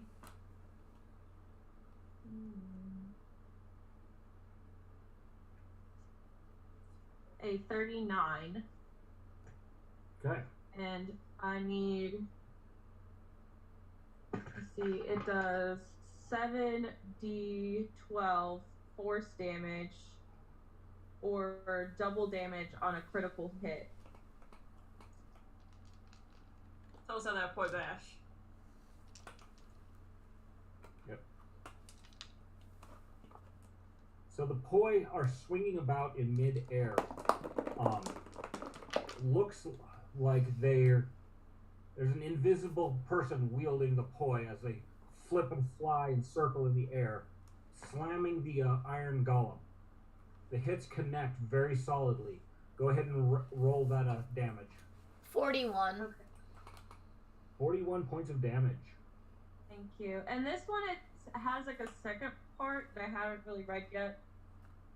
It says, after the attack, whether it succeeds or fails, divine energy bursts from the weapon in a shockwave. It emits in a 10-foot wide, 30-foot long line, starting from the target and continuing in a direction you choose. Choose an alignment your deity has. And it says, your target and any other creatures within the area of the spell take 5d6 damage of the chosen alignment type with a basic reflex save. The spell gains the trait of the alignment you choose. If your deity is a true neutral, the weapon doesn't create a shockwave. Okay. So, what was the range on that line? Emits a 10-foot wide, 30-foot long line. Okay. So, you can shoot, basically direct that 30 feet line any which way you want, but it's not, Thurrott is more than 30 feet away from the golem. I would direct it maybe up towards the necromancer and co. Where are they? Right next to the golem. Okay, I see them. Yeah, those guys look like they're almost finished off. Okay. And they get a reflex save against this blast, which they both bomb abysmally. Yeah, excellent. What is the damage? It was, what, 5d6? That's correct. 21. Thank you.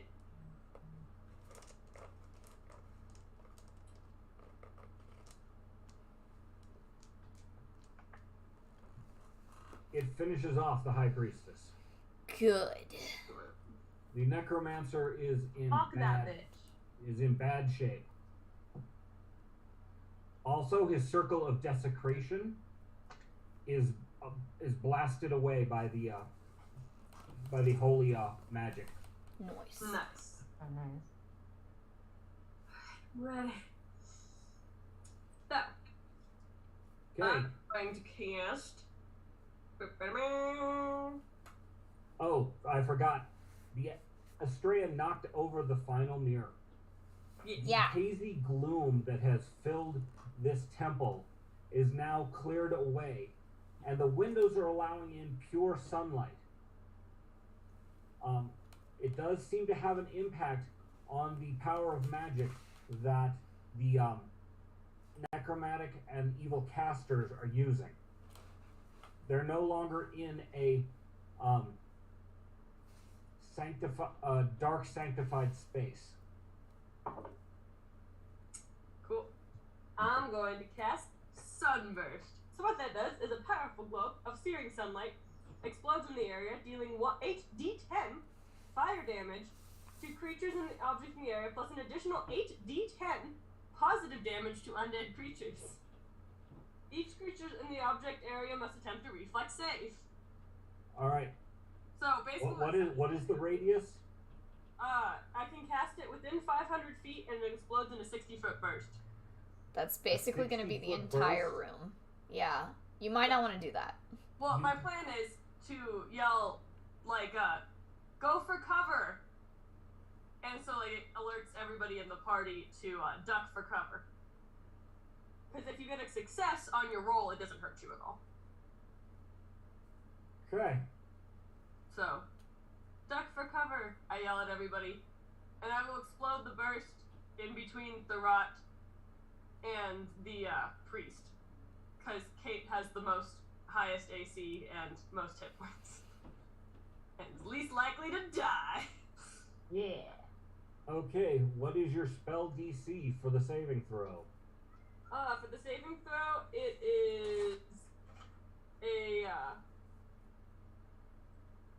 32. So I'm like, since I gave my party warning, can they like roll with advantage or? Unfortunately, you yelled out the warning. That kind of gives everybody the same advantage. But I would assume that my party would be like, yeah, I'm gonna do what she says she's gonna do. Everyone else would be like, huh? They are seasoned combatants given their high level. Touche. You don't have like a mind thing where you can just like telepathically tell only some of us? Yes, you do. The because bracelet. you have the bracelets. The I'm gonna do bracelet. that instead. I will The telepath bracelet. to the party that they should duck for cover. Okay. Just so a sudden Port sense Car- of hide. Maybe Vesta can go grab a car and like tuck him under the altar or something.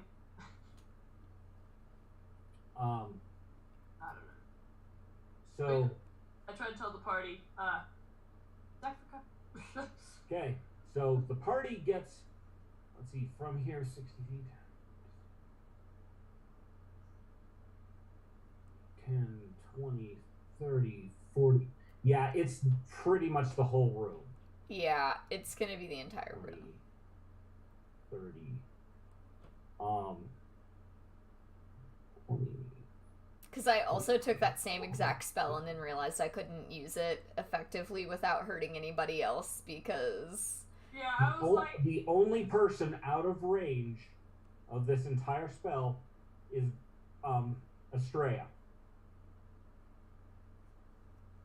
Everybody else is going to be in range of the burst. Alright, so first off, we'll do the party first to see how much damage they take.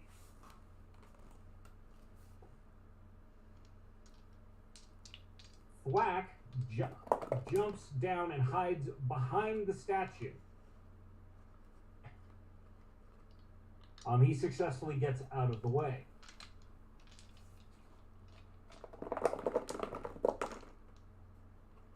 Sephi, your saving throw for your own spell. Might use my hero point on that one. Oop, glad I did. I got a... What kind of save? Reflex save. Mm-hmm. So yeah, I got a 34. Okay, and your DC was what? 31? Yeah, 32. So yeah. 32. Okay, you managed to successfully save as well. Let's see.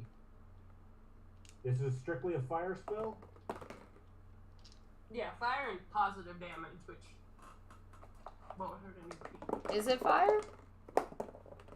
Yes. It is 8d10 fire, as well as 8d10 positive. Okay.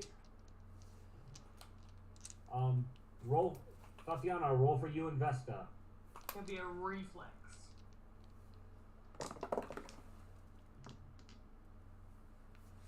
Cool. So Vesta got a shit roll. Oh, that was a Does 7. Vesta get her own hero point? Nope. Alright, so let's see here. You said reflex? Yeah. Tatiana gets a 34. And Vesta gets a 25. Hey, Vesta takes the positive energy damage, but she's immune to fire, so eh. Well, she wouldn't take the positive energy damage because she's not undead. Oh, that's only for undead? Yeah. Okay. Vesta's... She wouldn't take it anyway. Cool. Yeah. Alright. And I'm also immune to fire, so right now, because I have my fiery body. Oh, yeah. So just Kate, I think, is the only one. But... So, Fate Monster, give a reflex save. Oh yeah, Vesta's immune to fire too. Yeah, so I'm like, oh yeah, she's immune to everything. She's We're just fine. Watching the sunburst with sunglasses on, I'm like, ah, cool.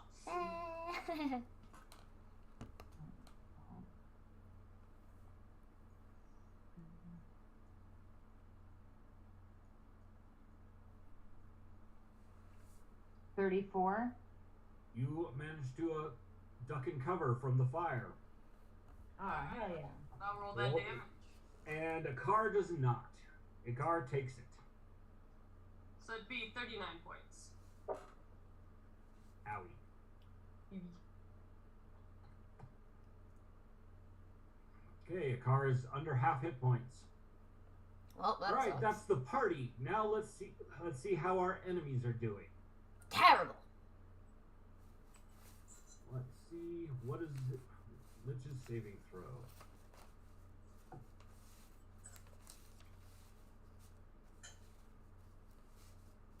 Also, let me know if he,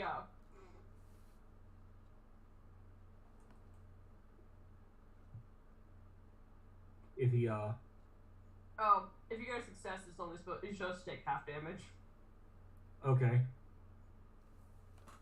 Yeah, that's the usual. Yeah. Unless you're on fire. Right.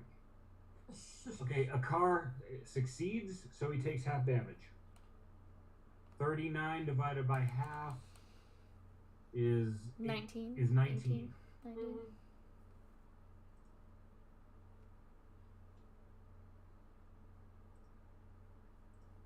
Okay. Let's see. The iron golems are unaffected. Yeah. Wow. The cult priest is he manages to make his saving throw too. So he only takes 9 points of damage in addition to his already fucked up state of being. So even though he succeeded his saving throw, he's dead. Well, he was about to get 14 points of persistent fire damage on his turn. Yeah. Cause I rolled He it was early. dead I was like, regardless. I was ready. I rolled that shit, and I was like, all right, when it's his turn, he's getting it. He was gonna be dead The either way. Necromancer does not pass his saving throw and takes all 39. Ooh.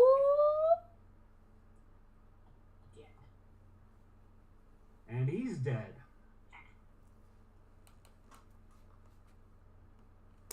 And the skeleton's got a really bloody low chance.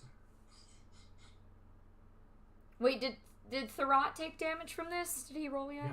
Yes, he took half damage. Took half. Damn it. All right. Oh Well- no! He So- takes full damage 39 because he's fire, but I also need the holy damage. Yeah, So he's let's do holy damage. I'll roll separate holy damage just for Yeah. fun. another 18-10, He right? takes another 48 points of damage. Knock that bit. Man, can it be my turn? I want it to be my turn. I want to use my spell. That's how I felt this whole time. I was like, The last like several things have been in preparation for this particular thing. So, what was the holy damage? 48 points of damage. Please don't kill him yet. I want to use my It's spell. prepped. It's right there. He's got to have less Literally than... under half. He's, let's see. Come on. He's probably under 40 hit points. Yeah, let me use my spell. Okay. That's got him prepped. for Steffi's it. turn. Ready now. The frozen iron golem does nothing. Incredible. Thwack's turn.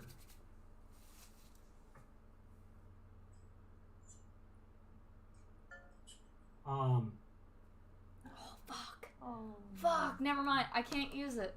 Can't use it. Why? Because I just reread it. Damn. And Bummer. I'm gonna confirm, but I'm pretty sure if I read this correctly, I can't use it on him. It's gonna heal him instead of hurt him. Oh, because the harm spell?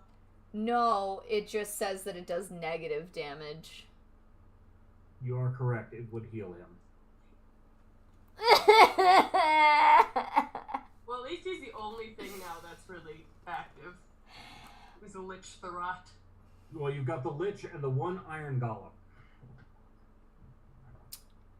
Thwack, no, Thwack's going to step out of cover, and he's seen his mistress get bashed a bit too much by said iron golem, and pulls out a arrow. Again, it has a vial on it, but this one has green fletching.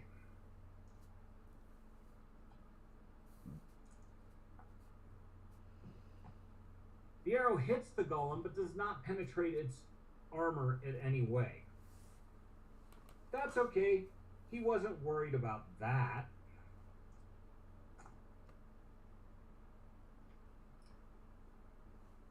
Let's see the entry on iron golems.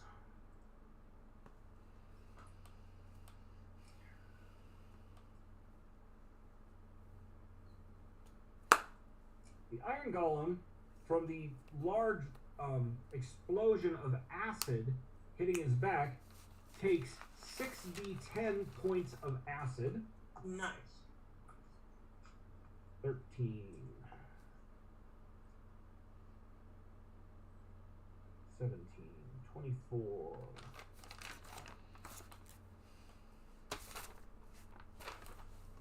$35 points of acid damage from the acid container arrow that he has been delivered.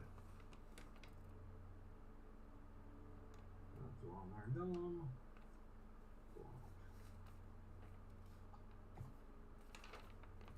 golem. Okay. Tatiana, it's your turn. Thurrot is all the way across the room. He is incorporeal. Looks like he's going to try and run. Alright, so do I know if I use Sudden Bolt on him, if it's gonna work or not? And if I add the Holy Magic to my staff when I'm casting? Sudden Bolt is a fire spell? It's supposed to be lightning. But I'm still, like, trying to figure this game out. Because I keep rereading my Fire Sorceress, and it basically says that any element that I use in a spell should be fire. So I don't know if when I use Cone of Cold, if it's actually going to be Cone of Cold, or if it's going to be Cone of Fire. Because it says that everything I am doing should be fire. So I don't know if it's a bolt of lightning or a bolt of fire. Because I don't really understand. I don't understand the way the book reads. Instructions unclear. Dick got caught in the ceiling fan. What? Yes. Have you ever seen that before? No. It's like, you don't understand. Instructions unclear. Dick got caught in the ceiling fan. Got it. My dick now hurts. It's very likely that the fire spell is going to... The fire damage of that is going to be sucked up by his defenses.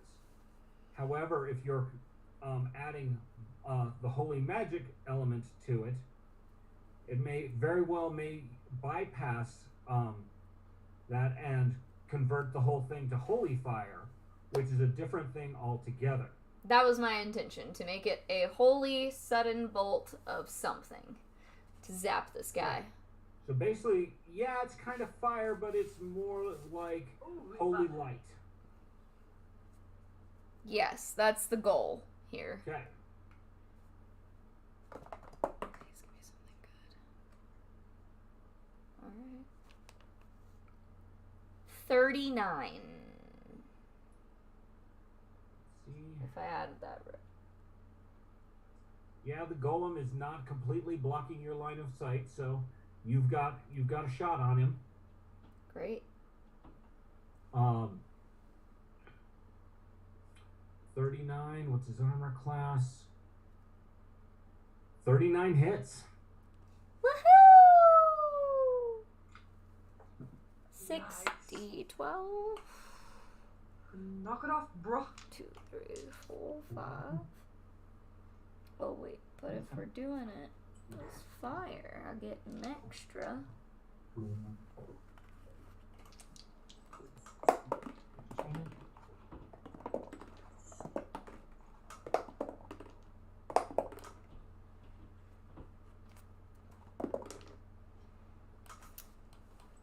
Alright. Oh, wait. What is. No, I do get one more. That's what I thought. Okay. So, let's count. That's 10.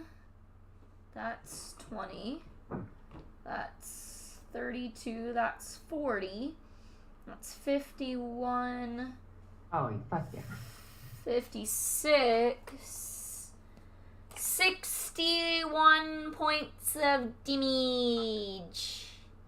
Pew pew pew pew. Success! You have Throt's body is blown away in this sheer storm of holy light. Bitch!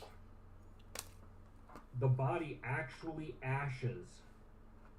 Something that has not been able to be made happen in history before with Thorot. This motherfucker, this is his third rising, and now you have completely annihilated And him. final. Sup, ho? With that, Sephi pulls the arrows out of herself and falls face down on the ground. It's like, There are two We still have two iron golems. One Alright. is trying to break free, and the other one is slowly trying to move towards Tatiana.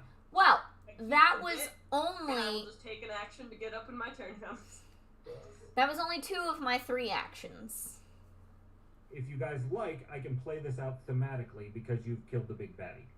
You can. I was also going to throw my acid flask at one of the golems. Otherwise, you can just go ahead and tell me what happens.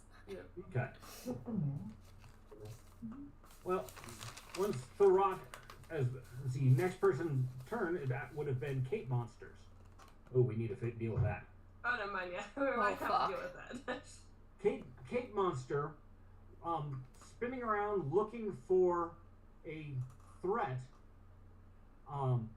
The closest thing she sees is a car who's been knocked to the ground by the holy fire blast. Oh, poor car. Doesn't Alright. qualify as a threat. Oh, good, okay. But the next most obvious thing is these 2 iron golems. Oh, that's good. Oh, So Kate Monster runs across, stomps on the altar, doesn't get as much launch as you were planning, simply because the altar crumbles underneath you. But tackling the one iron giant and pummeling it repeatedly until its iron frame just collapses inward. Getting up, there's the other iron golem that's struggling with the fact that it's still trying to move but not doing a very good job. Kate Monster will turn on it, slamming it with her tail, knocking it to the ground, and then doing a jump with a death from above to crush its helmeted skull. fuck yeah. Now, Kate Monster is enraged. All of the baddies have been destroyed that are in this room. What are you guys going to do to try and not get slaughtered by Kate Monster? I mean, I'll probably try to send some healing vibes, that like literally the equivalent of like the sun's going down, big guy in marble through the bracelet. Okay. And maybe we all should do that, as now everyone's getting common vibes. Okay. Yes, that would be a good thing to positive to do. Everybody roll a charisma roll. So roll a d20 and add your charisma bonus. Seppi got an 8. Okay. 17. Charisma.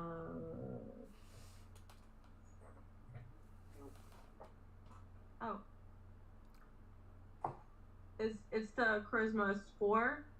Oh, charisma modifier. The charisma modifier. Okay. 17.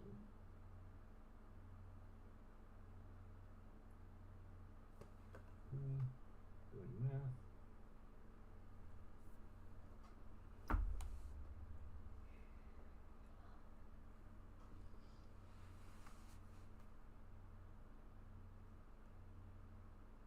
Okay. Kate, make a will save to try and regain your humanity. 22. Okay. You get a +10 from all of their calming energies. Given how much you went into monster mode, it's not quite enough. You're calmed, but you haven't regained your sanity. So you're just kind of looking around for a threat. You're not immediately going after anybody. Okay.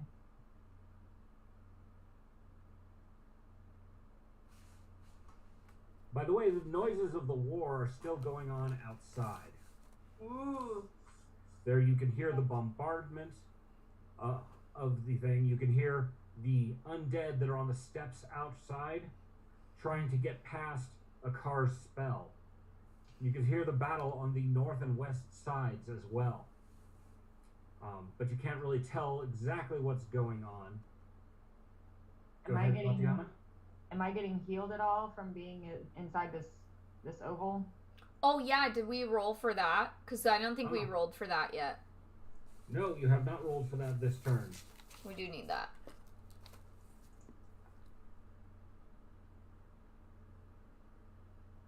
Um, 18 points of healing for this round for Tatiana and Kate Monster. Fabulous. I have the hideous ululation thingy that I need to pull it up because unfortunately with these things they don't. It's not a spell, it's another. God, why can I never like find anything in my phone? I gotta have like a better way of organizing this shit so I can fucking find what I'm looking for without having to scroll, because it should have just popped up. I just need to figure out like the range on it and how far it goes, but it basically just alters my voice. But just to see, I want to see if we're on the same page. Basically, you scream out like, "Tharot is dead," and then like Kate Monster kill as many undeads as she can get her grimy little hands on outside the door. Basically, yeah. So your throat has multiple separate chambers that you can give your voice an eerie echo. Clearly heard up to distances of 300 feet regardless of ambient sound. Although it doesn't penetrate magical silence, which I don't think there's any magical silence up right now. So, yeah, so my goal is basically to use this feat to, we have killed Tharot, and if you do not stop this madness, you will all die as well. And I can, like, roll intimidation for it also. to be more intimidating with it, because, you know, I'm a fucking beast in intimidation. And that would be a 34 in intimidation as well, to tell them to back the fuck down or they are going to die. He's dead. Okay. So I'm assuming you basically are yelling out the front door of the temple. I mean, I guess so. It says I have an eerie echo, so I guess I would just, I'd probably turn around and say it out the door, not into the room. Right. And see how far that dissipates. That will, the 300 feet will cover pretty much the first tier of the temple complex. Nice. You can already see that something's changing. There are less people defending the walls. Definitely with Thorat's death, there's something that's happened that the undead army is no longer as much of a cohesive unit. And the Pharaoh's forces are definitely taking the advantage. It probably won't be too long until they're in the mop-up operation, cleaning and getting rid of whatever undead they can find. Even the undead that were outside in front of the temple have gone to it's mostly only the lesser undead. The greater undead have turned and fled in some fashion. Well, Kate wants to crunch on some lesser undead. Till she's calmed down, you know. You are near the front door. You are somewhat calm, but you have not fully regained your humanity. Would your monster A decide to sit and chill, or go outside and get some more rage on?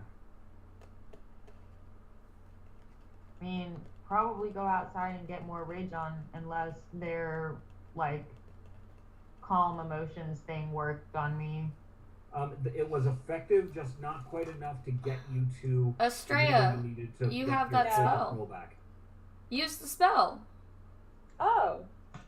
You want me to use calm emotions or sleep? Because I thought I was still at sleep. I do. Calm emotions or sleep has a reasonable chance of being effective. Calm emotions. We don't want to put her to sleep. We need her awake. Just in case we still need a fighter on our side. Do I need to roll? Yes. I need to know how effective it is. Okay. That would be Super successful.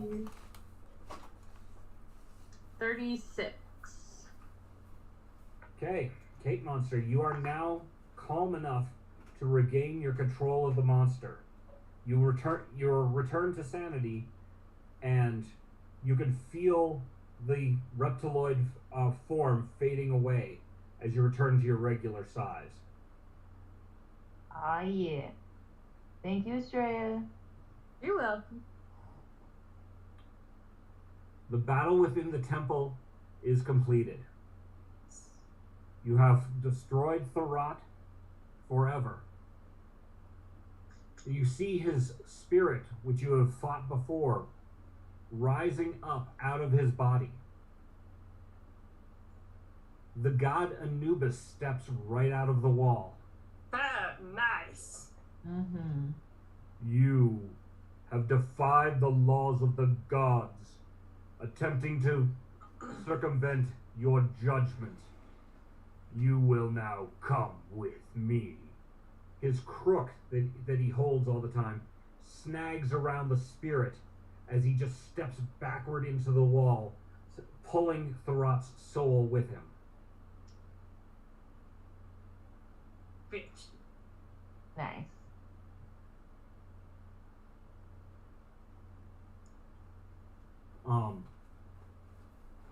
From the top of the temple, you can see that the lesser undead are now being destroyed. A group of the greater undead have taken to the tunnels beneath the temple complex and are escaping out through the south through that secret door that you couldn't get open. They're basically running for it. Are they running into the kobolds? No, the kobolds aren't back there. Only your scouting party went that direction. Because I'm like, it would be fun to have them just get picked off by the kobolds as they come out the door. Well, Right. granted, these are greater undead, so they may be beyond the capacity of the kobolds to deal with.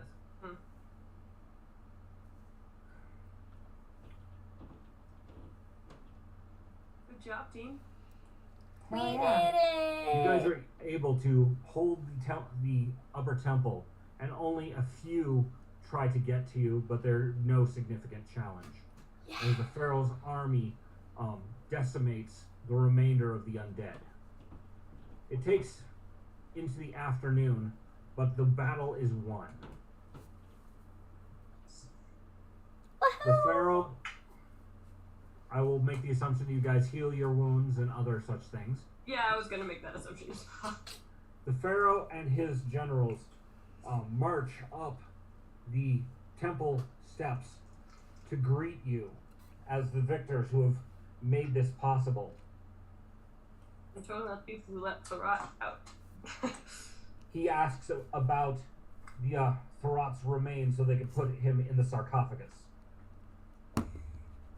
Points to the pile of ash. Here they What? are. He gone. You were able to destroy him? How? Just took him home and everything. We bad bitches. That's what we do. Basically. I would think probably a car would explain to them what actually happened outside of "we are bad bitches" and Anubis took him on the fuck home. I'll tell you what.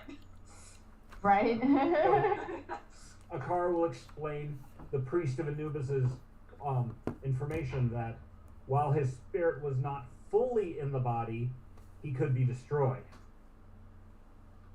After that, he reaches into the sarcophagus that was made and pulls out the soul gem that still has part of Anubis's soul in it. The rat soul. Continue. Yes, still has part of Thorat's soul in it. That'd be some gem. Yeah. Anubis' soul in it. Even a fraction of a deity's divinity held in the mortal realm would be big stuff, big shit.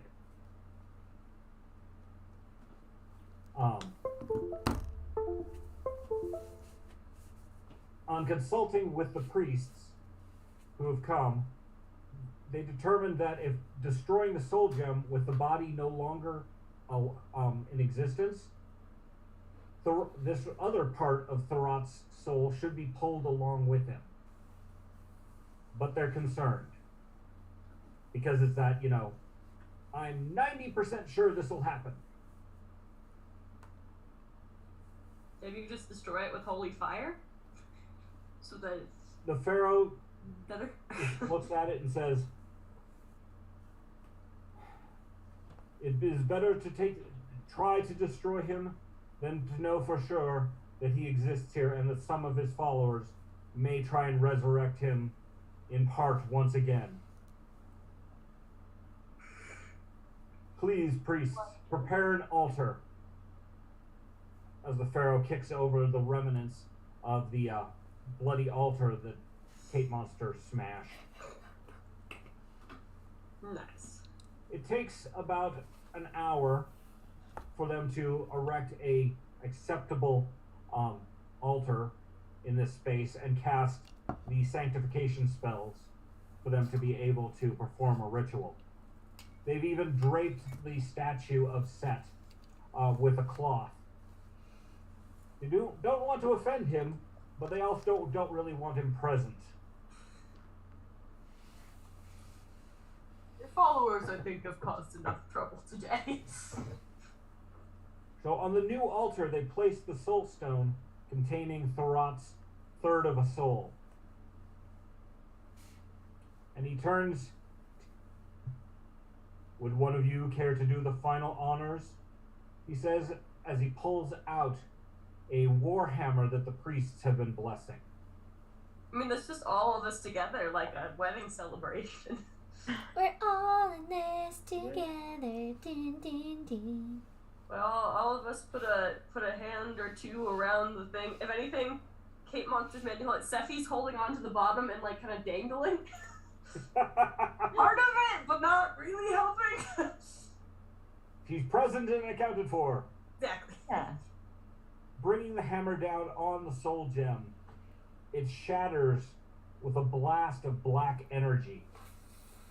And you see a very transparent throat rise up out of it.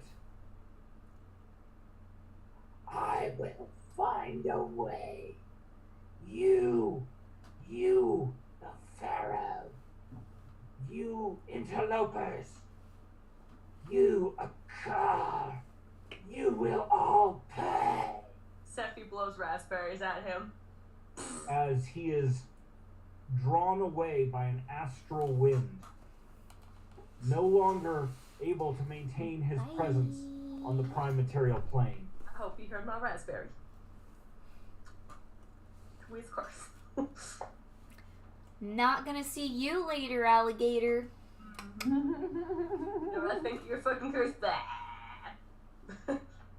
So, the Pharaoh turns to you. Now what to do about you? Clearly you've all been transformed into the undead. But yet you fight on our side. Sephi starts giggling and then takes off the tag and gets rid of the illusion. Dun, dun, dun, dun, dun. And hands it back to the Pharaoh. Now I see. Now I understand how his living priests and necromancers were able to be among his host of the undead.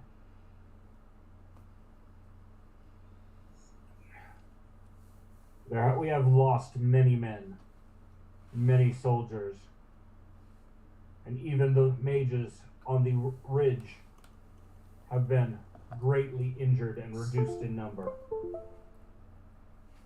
We do not have the resources to fully scour this complex, but with their king gone, they will no longer remain. What of the items that are amongst the ash over there? As you killed him, you clearly have first choice of those artifacts. Yes. Let's go do it. All right. There's a cat paw coming out from the curtain on my closet in here. It keeps just reaching. The cat paw keeps reaching out and batting. In real life or in the game? In real life. Rudolph Thistle. Goes bap. Dizzle! She said, "Hey guys, I've been out here killing the undead this whole time. Can I come hang out with you now?" Yeah, I've been confusing the undead this entire time. I think I deserve first dibs on Throat's corpse. Most of the cats disappear into an astral mist. One cat just walks in, holding a skeletal hand in its mouth. Good for it. Amazing. Just drops it at Estrella's feet. Look what I got. This cat, though, happens to have a gold medallion hanging from its neck. It's burst. Yes, one of Bast's handmaidens transforms into a humanoid, cat-headed figure. My mistress is well pleased that you have removed these undead from the lands. They do not belong here unless they are tasked by the gods. And while Seth has been indifferent to his minions' work, that does not give them the right to be here. And I will say, all of the celestial cats rather enjoyed running around making a mess of things. And turns and just disappears into mist. You've had now 2 deities show up in this temple. Nice. Yeah. They love us. They do. All right. Keep them busy. We are doing the work of the gods. Now I believe it is time for Loot the Bodies. Loot the bodies! Loot. Whoa. Okay, we will start with Tharot's body. Loot! He is wearing a ring that looks to be made of mithril. It is a silvery metal that is, it is, while as hard as steel, is lighter than it's light as cloth. That's why they use it to make armor, so that it is non-restrictive. Okay.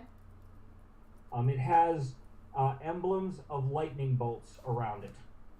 Oh. Can we roll like a knowledge check to know what it is?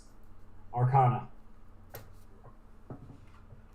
Sephi got a 33. I may have Yeah. gotten higher. What did you say? Arcana? Yes. I think 18 plus 18 is 36. Correct. So just a Maybe couple. you know it's some kind of protection from lightning. But this one is actually a resistance to lightning 15.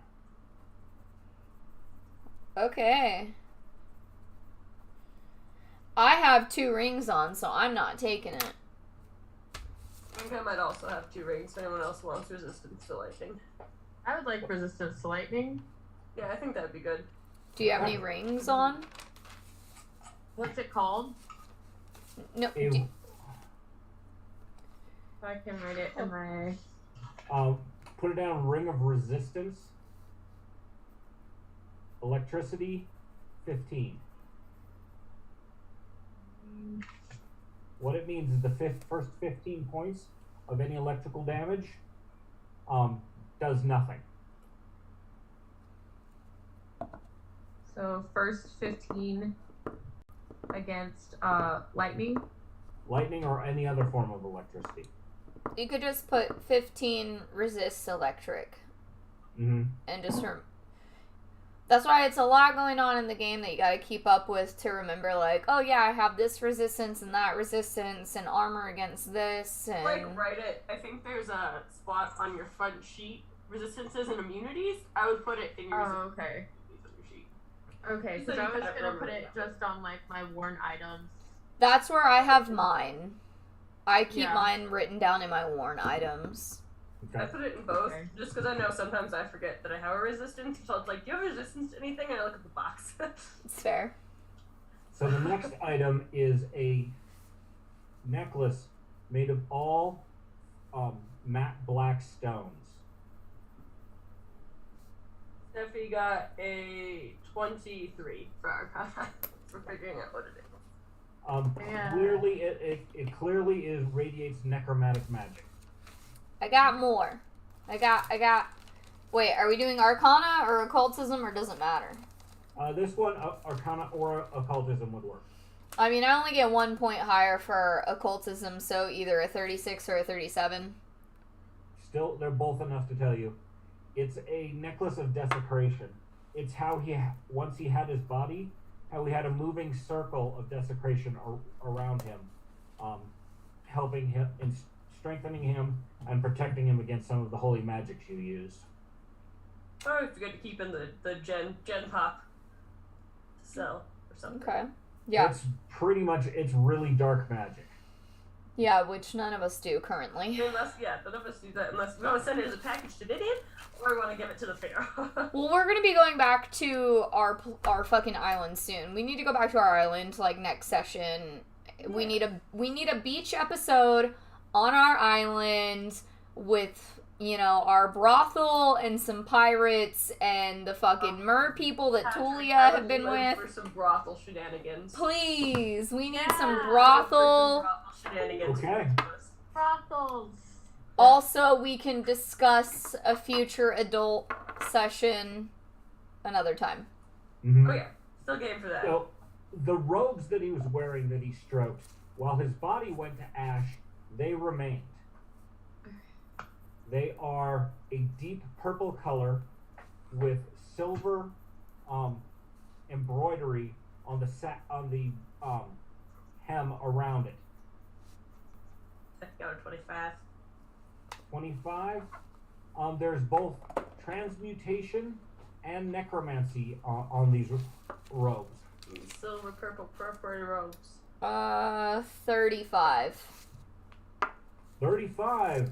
They are robes of the phantom. This allows the wearer to temporarily go incorporeal twice a day. Eh? That's fun. I would like to take them if nobody else wants them. This might be useful. Go incorporeal.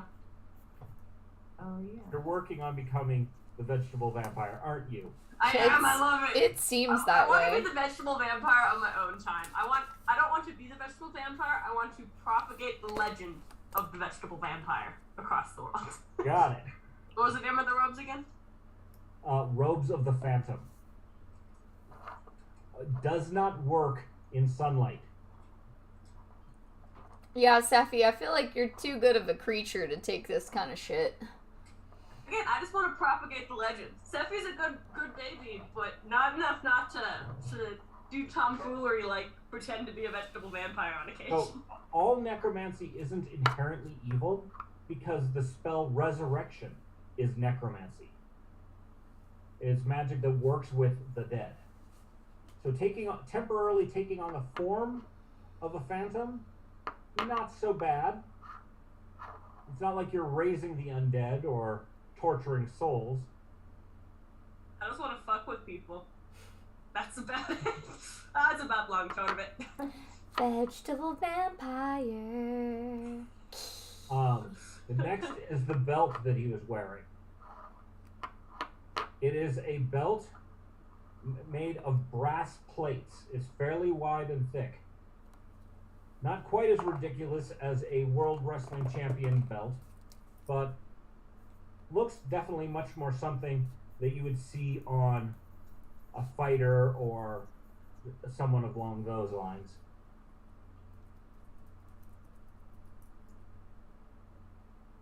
Magical. Yes. Arcana. Yes. 18. Oh, this is a low roll for me. I only got a 21 on this one. You could tell that it does some kind of physical enhancement. Anybody else want to try to roll for Arcana to see if they can tell what this belt is for? I did, but I only got a 23. I can roll for it. Okay. Oh, okay, great. Awesome. So that would be A large number. a very large number. Because I rolled a 19 on the dice. So And what's your Arcana? a 17. So, So 36. whatever it is, it's a high enough number. You got this. 36. Yeah. Yes, that is high enough to identify it. It is a belt of strength. Oh. This belt can add 4 points to a person's strength. Well then. That's kind of cool. You guys are at high levels, and this is the major baddie and his loot. And that's what part of what made him so badass to try and fight. Like, who gets it? Well, we can arm wrestle over. Huh? Yeah. How do you vote either Molly or Kate? I don't think that We'll we. see who gets the highest number. I don't think that Kate or I need more strength because I think we're both pretty strong as it is. So if you give us that, we're like beyond strong. So I would give it to somebody who needs assistance with strength. Strength increases your damage you do with melee weapons, Which as I well as your probability to hit, unless it's a finesse weapon. Finesse weapons use your dexterity. I mean, I'd maybe still have Kate take it, because you're the one who uses melee weapons the most.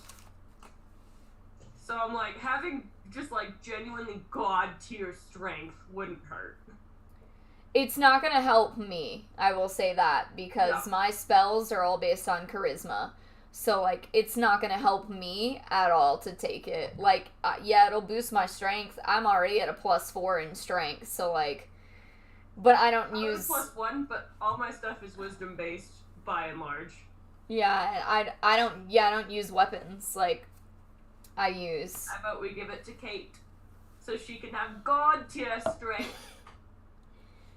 I'm She's down. already a fucking monster. Smash everything to death instantaneously. The belt of strength. Yeah, it's a +4. So you have +4 to your strength. Again, I'm like, you use melee weapons, you know? You get in armed brawls. You may have to get better weapons because you might start breaking the shit you've got. We have plenty of money. We'll do that We when we have- get back to us. Yeah, have I'm plenty gonna of- just like upgrade my axe. We'll figure that out next session of what we need to Basically, we'll upgrade your weapons so you don't instantaneously smash them. do. The next item is the boots that Tatiana was bitching about. They are a set of iron boots that offer a resistance to fire 10, and once a day can be activated to where you basically set the ground on fire as you walk, Nice. making anyone who goes through it take damage unless they, use an acrobatics roll to dodge the flames. Can't be Sephi because iron is anathema to fey creatures. Right. I think it would be silly for me to take it because I'm already super resistant to fire. The making fire when you have steps, though, would be pretty cool. Yeah, that would be really cool. I mean, kind of, but like, I'm already extremely resistant to fire. Well, let's start with who has magic footwear. Thwack. I Right, do as well, I believe. He's got his boots of speed. I do not have. I don't have magic footwear. I have bracers, a necklace, a ring, some garb, a circlet, a staff, a holy symbol, my other ring. That's about it. So I mean, I got some good jewelry, and I got some heckin' magical robe stuff, and that's really it. Mine's just a bunch of jewelry and a robe. Okay. So, I I mean- take them. What's the problem? I You can got take magic 'em. footwear. I don't Or- have. No, you get some. Well, or you could just put them in the bag to sell. Yeah, I think we'll just hang on to them for now. I'll probably take them until we find something better, and then when I find a new shoe, then I'll trade these in for the new shoe that I like better, and then we'll sell these. Perfect. I think that's great. All right. Next is the crown that he's wearing on the top of his head. When he rose as a lich, there was a crown on his head. It was black and tarnished. Now it's laying on the ground, and the tarnish has worn away, and it's silver. Can I use detect magic to see if it's magical? Oh, it's magical. I got a 26 to Arcana, which is probably only enough to know what kind of Oh, magic that's a it is. 17. Let's see. 17 plus 18 is 35. Yes. The crown is apparently what he was using to control the undead. Oh, nice. It allowed him to not just he could speak with the undead and try to get them to ally with him, but it allowed him to sway the intelligent undead and give command to any lesser undead that he met. Damn. You can also feel that it holds heavy curse with it. Oof. How about we put that in the bag for the group bag for later? Yeah, that sounds like a Vivian thing. Yeah, you know what? If we ever come across Vivian again, We put it in would- a package, send it to Vivian. I feel like she's on the island. And we'll bring it back to her, and we're gonna be like, look, you're gonna run this brothel for us because you work for Callistria, right? And, Make your god very pleased. and you Well, can use... Callistria's not big on the undead. She's, earthly pleasures and vengeance. Well, Mostly then me, why like, is running the Vivian brothel. being so Make weird her about... pleased. Vivian's been all about her necromancy, too. I mean, she could study it. Float the idea. Okay. She may, like, move to a different god or something. Who knows? So, which body do you want to search next? All of them. Well, you have to, pick one so that I can go to The High I'll do the Priestess. skeletal archers since I'm over there. The skeletal archers, when they fell because they were summoned creatures, they just fell to dust and went away. High Priestess. All right. Looking over the high priestess's thing, you see definitely she has a gold sect medallion. Sounds like something we could sell. Potentially. It says magic on it. Try to identify the magic on it. Yes. Absolutely. Sephi got a 28. Similar to the other sect medallions, Same. it has the spell to mimic the undead. Okay. But this is a higher level version. This one makes it to where you're healed by both negative energy as well as positive energy. Sure. Okay. So basically, harm spells don't harm you. It might be nice to Spells hold on don't to. harm We seem you. to encounter a lot of undead in our travels. It also has a protection from good spell on it. So good Interesting. aligned spells, similar to the way you have protection from evil on the onks that you wear. Or they're protection from undead. And then lastly, it has a command undead spell that can be used to make an attempt to take control of any undead that you meet. The higher the level, the more difficult it is. Nice. Alright. Oh, I've missed two more things off of Tharot's list. Alright. He was wearing a set of gold bracers. Okay. Are they magic? If they survived the onslaught of holy fire that you dropped, they're probably magic.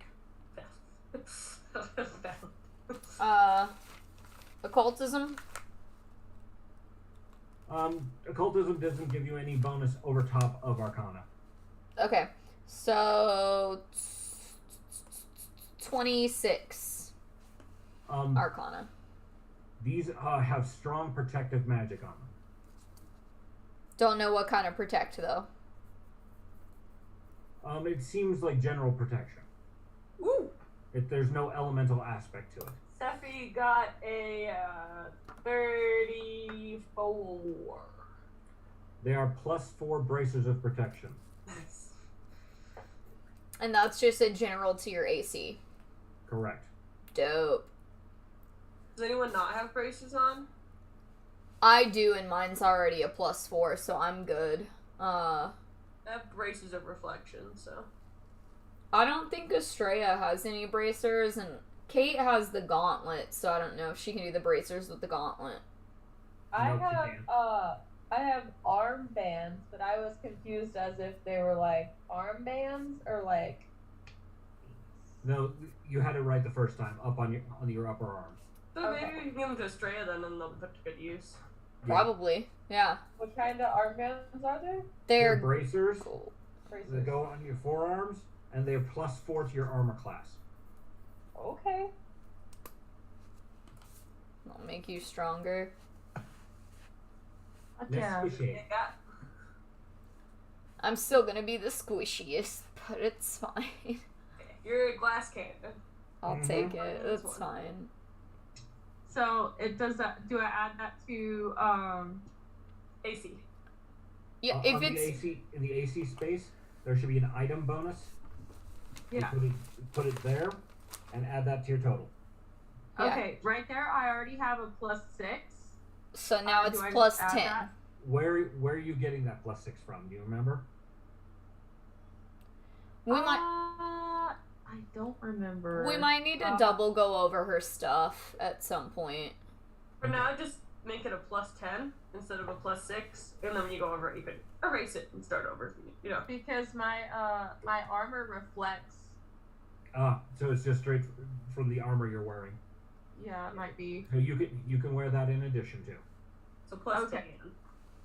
So +10. You said. Yeah. Yep. Right. And let's see.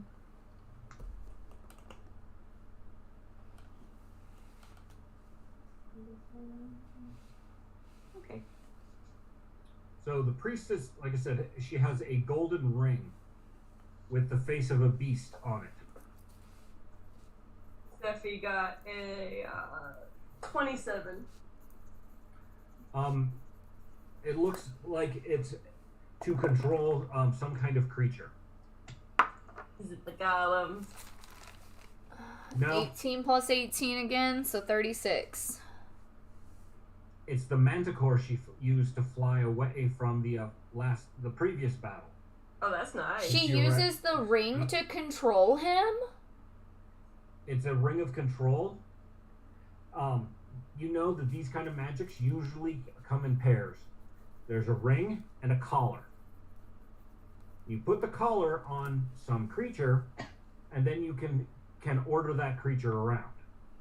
Well, the collar is gone because I assume it's on the manticore that disappeared.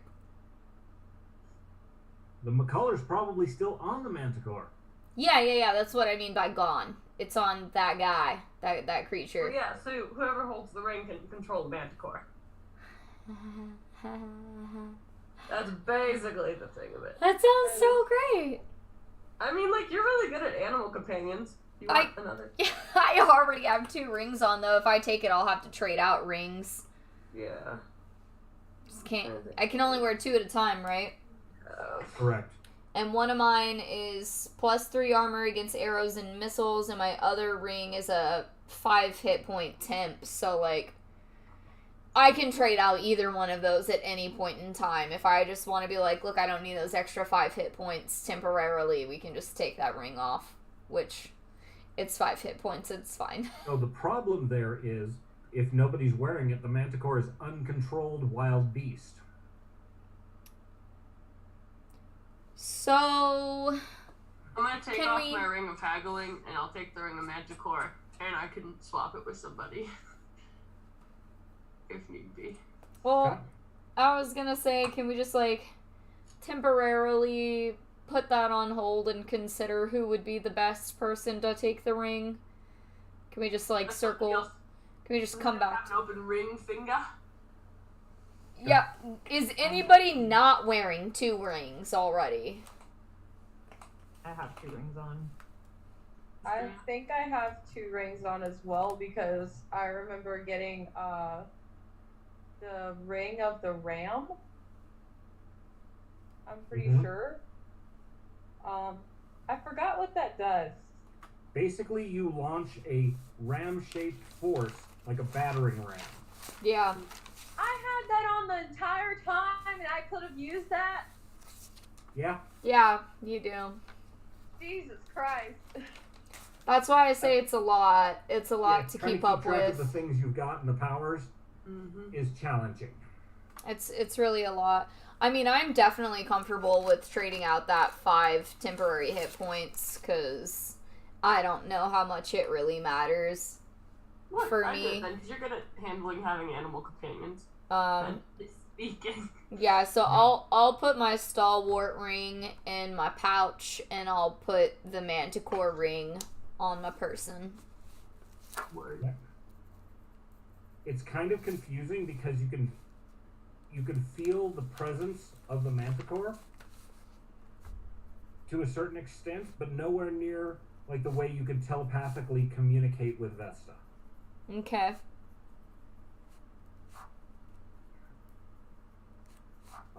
The next item is also the robes that the High Priestess is wearing. Another set of robes of protection +4. 18 on that toe.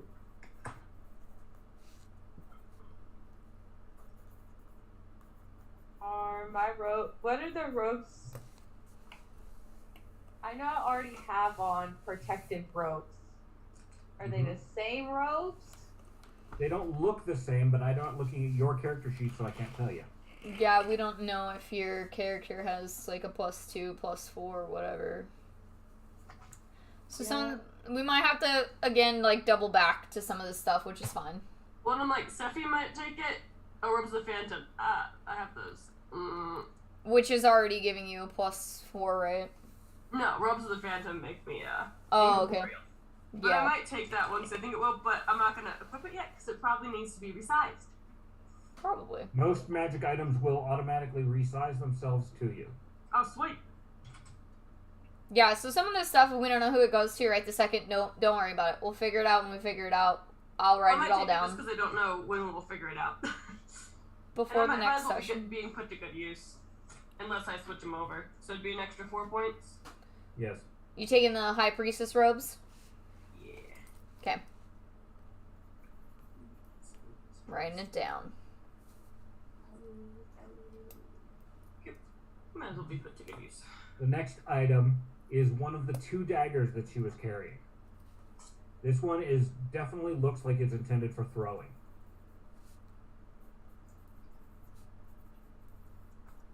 So would throwing be like dex? Yes, throwing is a dex. Hello? Has good dex. Thwack has good dex. Yes, but he uses his bow most. But yeah, he could use that. Are you going to look into what the item is? Yes. Sephi got a 28. It definitely has magics intended to ensure that it hits its target. It will return your hand, and there's something else. It Anyone else want a problem? feels like a curse on this item, but not quite.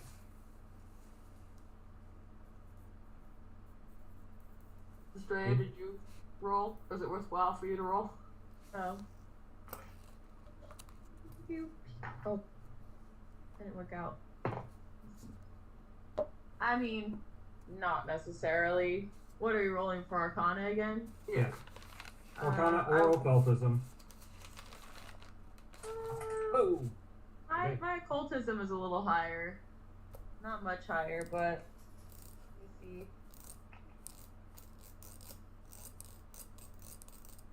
Got a 36 for occultism. Alright. Kate figures out that this is a dagger of homing. It is a +3 throwing dagger. So it's +3 to the damage, and it's +5 to hit. It automatically returns to the thrower, and there's a curse on the dagger. Or more specifically, the person who gets hit with the dagger gets cursed. Oh. Do we know what kind of curse? A constant drain of hit points. Whoa. Dang.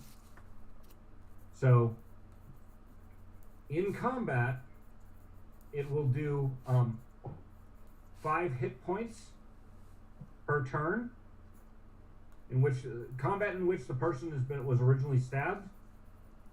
If they survive out of that combat, it'll end up 5 hit points every day until they figure out how to get the curse broken.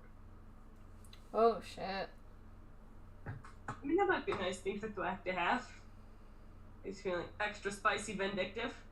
Mm-hmm. The next is a metal rod hanging from the High Priestess's belt. Okay. It's kind of like a baton, about 2.5 feet long. Stephanie got 35. Okay. It's a rod of smiting. Ooh. Might. Let's see if I keep. I have to look that one up.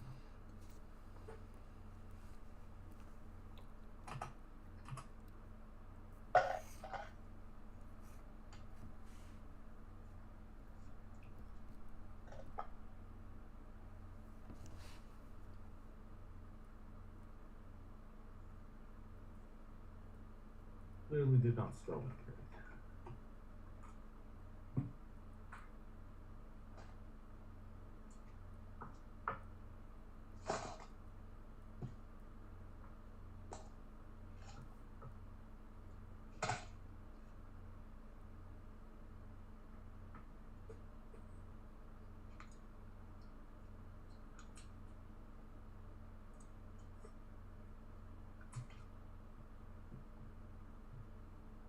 Okay, the rod of smiting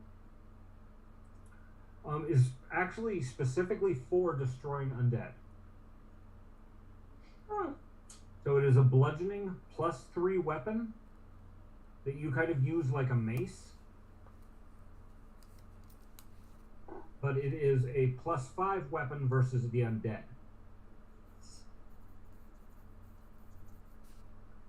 And it does a D6. Let's see, D6 +3 or 5 against undead. Yeah, that's right. Okay. And let's see, it has a percentile possibility, depending upon the level of the creature, to just simply destroy it. Apparently, this was her backup plan in case she had a falling out with Thorat. Ah! Interesting. Didn't have fallen out fast enough. And lastly is the staff she was carrying. The Staff of Death.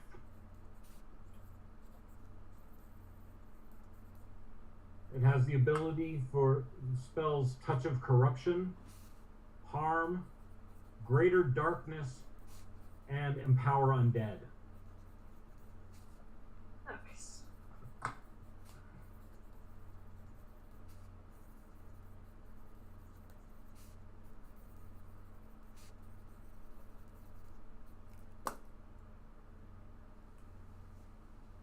Okay, who we want to look at next? Necromancer? Sure.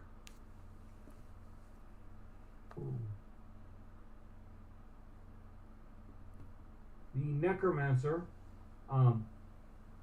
is also wearing a Cloak of the Shadows, similar to the one Thwack has.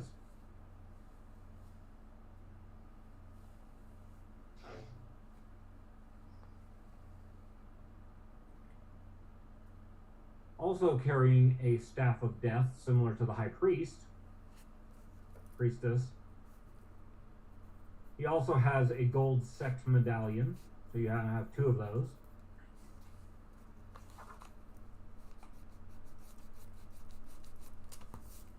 He has a collection of 8 scrolls on him that didn't get singed. They were in a metal scroll case. All of them are necromancy spells from level 3 to 6.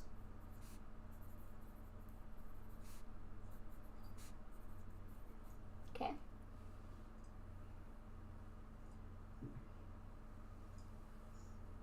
And he is wearing a pair of silken slippers. Are they Interesting. magic? Yes. These might be your replacement boots. Snappy got a 26. A 27, I guess. An occultism. Or we could say a 38 for occultism or a 37 for arcana. Okay. Well, given those numbers, it tells you that these are slippers of spider climbing. Interesting. Whoever's wearing them can basically just walk up the wall. Neat. That is neat. It Interesting. doesn't work on ice, anything that's super slippery, but other than that, you can walk on a vertical or upside down to your regular movement speed. That sounds fun. Just be careful about things falling out of your pockets. Make sure everything's secure before preventing time. Right. You know, when you're the archer and you go walk upside down and all the arrows fall out of your quiver. R.I.P. Okay. He does also have a spell book. It contains a large number of spells, including almost every necromancy spell, up to the 7th level. Okay. And as well as some other, a smattering of other spells as well. Let's see who else is left. The 2 Grave Knights. How about them? They were carrying swords of frost, which do cold damage.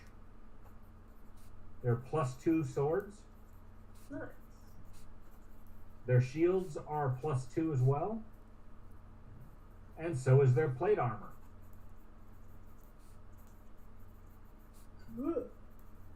Inside of their skulls were onyx gems.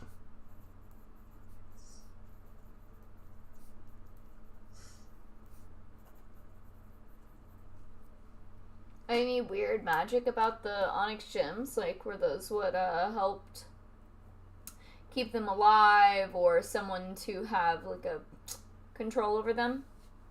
They were part of the ritual of bringing them back from the grave. Okay. When they were killed, the magic was dispersed, but the gems still exist. Okay. Cool. Money. Which is very similar to what you find in the iron golems, is the rubies that were used to animate the golems. These are fairly large, about fist-sized. Rubies? Yes. Always good to have whenever we need to summon up some elementals. Yeah. And then the cultist that did nothing, went crazy, and died, essentially. Um, Am I wrong? Are you gonna sit here and tell me that I'm wrong? he did manage to accomplish a few things, but not much. He was Oh, the Gomer of the group. he was indeed Gomer.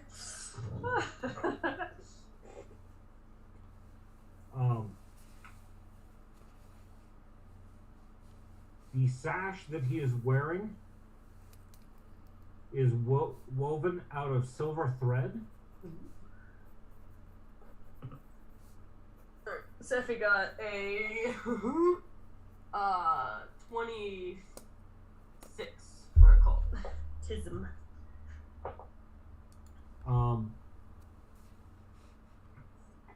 This sash is a part of his holy garments, and is has been consecrated to Set. Any priest or of Set who wears it gets a +2 to their spell DC. Maybe we'll go give that to the Temple of Set. Okay. They probably get some good use out of it. Or even just give it to one of the fairest people to give to the Temple of Set. Okay. The staff that he was wielding is a +3 quarterstaff. Ironically, it's a +3 fiery staff. That's fine. He died by being set on fire. I vote we give it to Tatiana. Seems fair. Seems reasonable. Just to have in your arsenal. Just play Well, So my current staff has magic runes on it, which gives me a +2 to magic rolls in general. So I guess we need to determine if the only magic that I can cast is gonna be fire or not. We'll figure that one out. When we figure that out, I'll determine which staff I'd like to keep, because...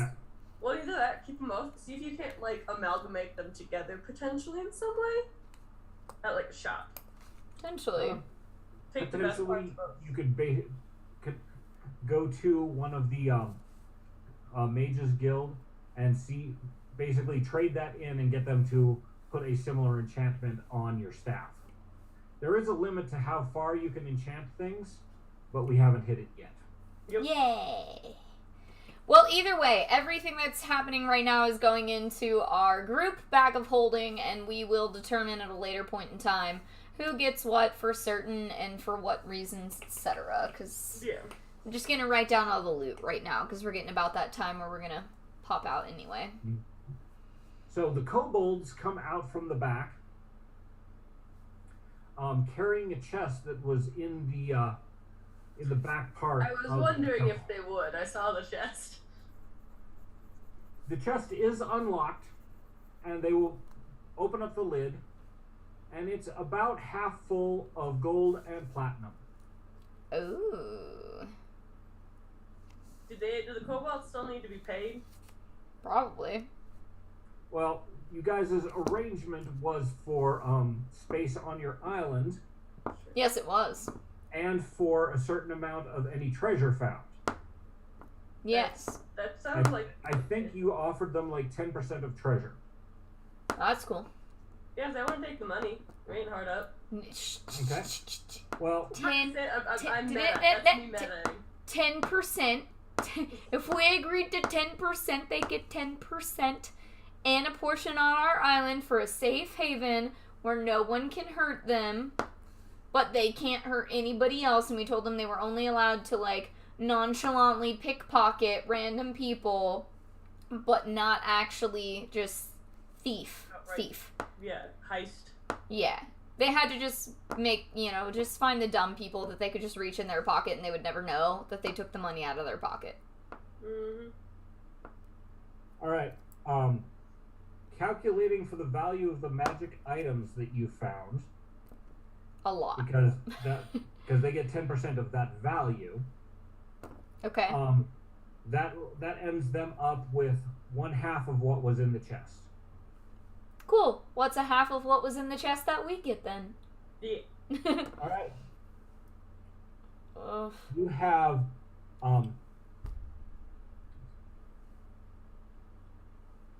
4,000 gold. Okay.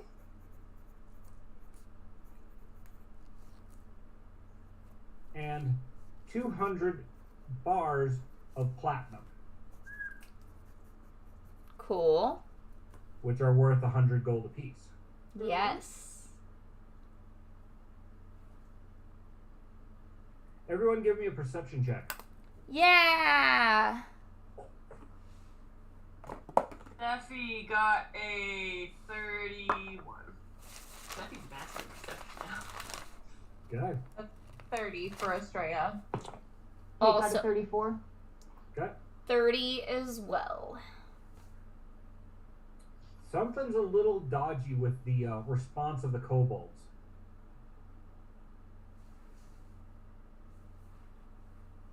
Steffi would just kind of be awkwardly in their space, like, so. What do we mean by dodgy? Are we believing that they found more than they're telling us that they have found? That sounds very Roll good. for deception. Hey, I have that now. I don't really. Oh, yeah. Steffi is none the wiser. She's just hanging out next to him with a 6 in deception, being like, something. I rolled really low, but at least it's a 25. Estrella got a 30 for deception. Okay. Kate? Between the 25 and 30, it's kind of clear that, you've haggled with these guys before. They would haggle. Oh, I have. They would haggle more if this was all they were getting. They probably have come away with something. I mean, they helped a lot. I don't think it's a problem. We got a lot of really great stuff. Did they Wait. though? No, they didn't. What's the main guy's name? The lead guy? I'm gonna call him Derwin. That's his name for today. It's Gerald. Gerald. It's not Geralt, because we like Geralt of Rivia. Gerald. He could be Gerald. Gerald with a J. Gerald. Is he in the room with us? No, he was stayed back with the others. He sent in his best sneaks. Listen, honey. This is not the agreement that Gerald and I had, and I know that some weird stuff is going on back here, so let's just put it all out on the table and square it away, because if you guys want that safe space on our island with the things that we're going to provide for you, we need to know that we can trust you. I don't think I can trust you right now. The three kobolds look at each other, and one of them pulls out a small bag and dumps it into the chest. It's a bag of holding, and they'd only brought out about 2/3 of the coins originally. Oh, Trixie, come on, guys. Well, I'm glad I didn't have to intimidate you to do that, because I still would have won. Thank you for being honest at this point. The second guy pulls out a bag with a regular bag that apparently was in the chest and contains a bunch of gems.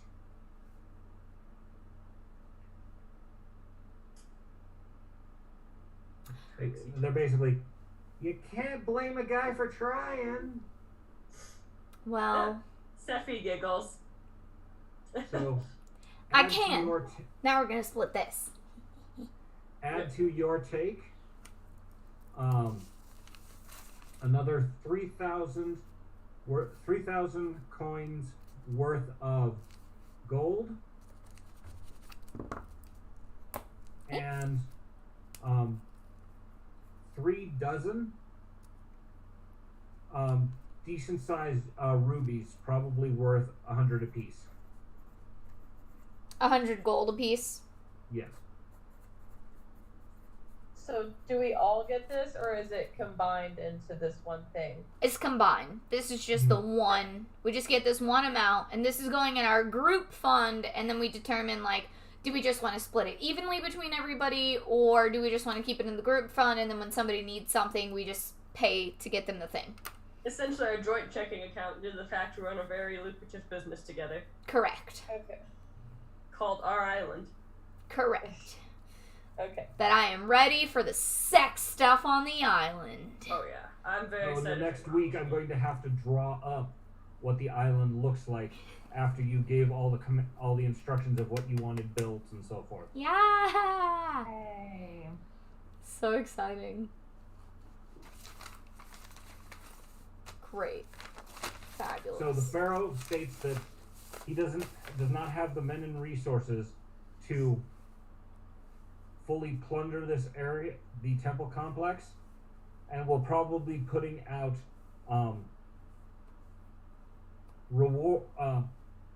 quests to the Adventurers Guild to come down here and make sure this place is secure and clean up whatever black magics and undead are left behind. Good for them. But for now, he's going to just pull back his army. Should we maybe potentially leave just like a small group of people, especially some priests and priestesses that understand what just happened, to make sure that no weird stuff happens when we leave? Because we don't necessarily want to come back here, and we really want to take a vacation on our island. He agrees, and says that he will leave a detachment, specifically to keep an eye on the place, and they can communicate and do what they can on the outer rings, but he doesn't want them delving too far into the temple complex. That is fair. As long as we can keep this place safe and we know that nothing bad is going to come back after we leave, because we're done here. Fuck this desert. Take us back to our island. Come on, I want to go to the beach. I want to swim with the Pharaoh- kelpies. The Pharaoh offers to give you all a ride on his magic carpet that you guys had previously borrowed. Ooh. And it'll fit all of you and 3 of his guards on it. He has gotten to the point where he trusts you based on Akar's belief and you guys' successful deeds that he's not going to be in danger from you or from most anything that's going to come up out of the sand. Given that you're able to make the trip from here back to the capital city in a matter of days, as opposed to weeks, Great. and you only camp out for 1 night in the desert. Excellent. In this small setting, the Pharaoh is much more relaxed. As you remember, he was a military general to his brother who was supposed to take over the pharaohship, but died. And so, with only a few of his men, his closest bodyguards, he's much more laid back than his monarch presence.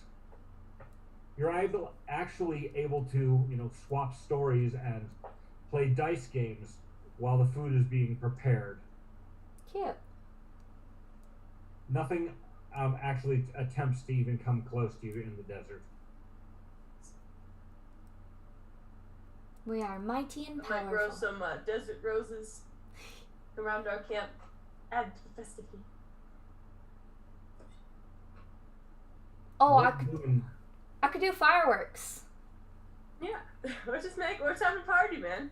I can. Remember my pyrotechnics. I could do fireworks. You have accomplished something that my predecessors never imagined. Able to actually destroy Thorat's body and send his spirit into the afterworld.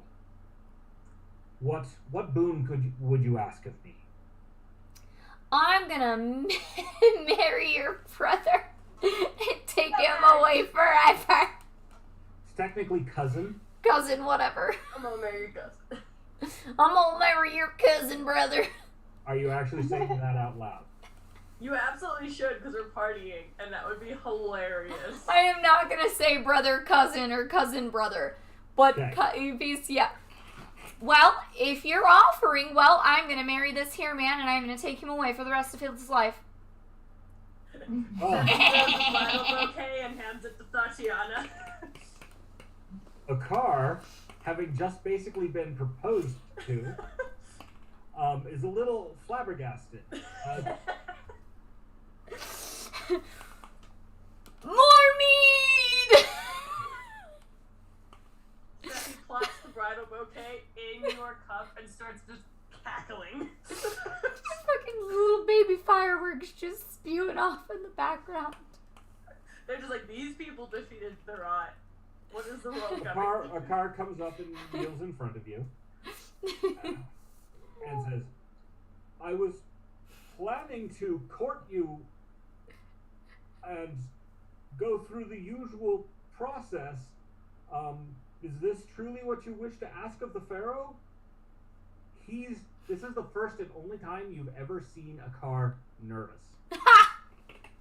Adorable. Sweet baby. Adorable. You have been the best male battle companion I could have ever asked for, other than Thwack. We married Thwack. We don't marry Does goblins that here. mean you're gonna marry me?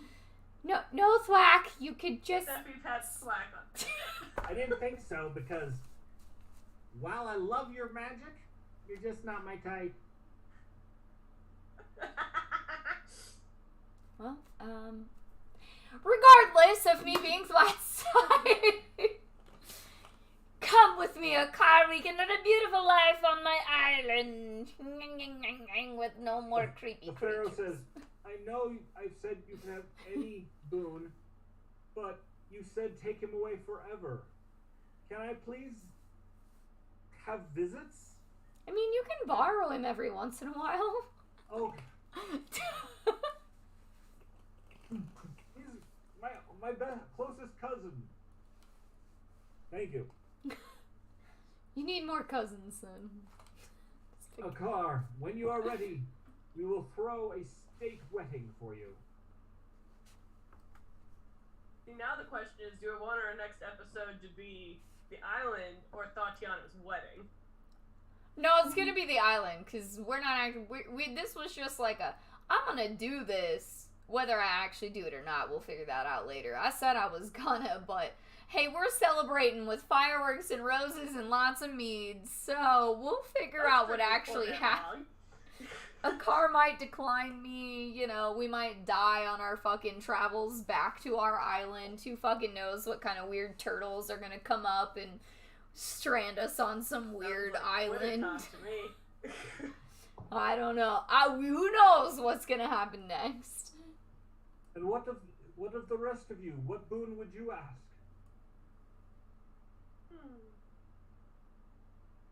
The Want king, my axe to be the stronger. god king of a nation, is asking you, tell me what you want. Yeah, gotta think about it. I want my axe to be stronger, so that way I don't shatter it in battle with my newfound strength. Yep. The strongest axe in the world. Yeah.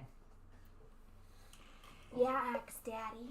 I will task my greatest mages to empower your axe to the best of their ability. Thank It you. wouldn't be acceptable if another axe of similar design was made in its place. Yeah, that's fine as long as it's holy and blessed. And you, the vampire vegetable, what would you ask of a pharaoh?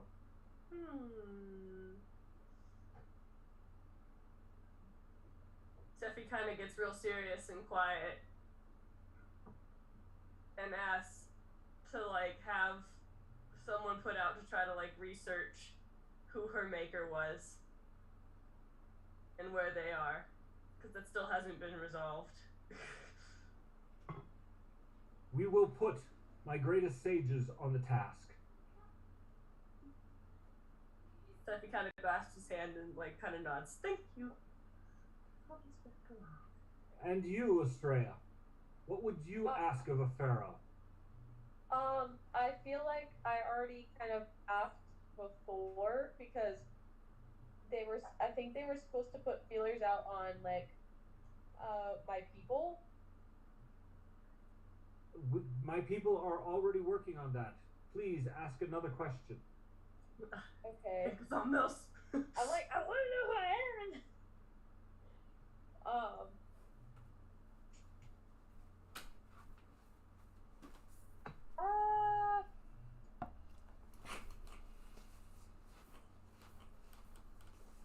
I don't know.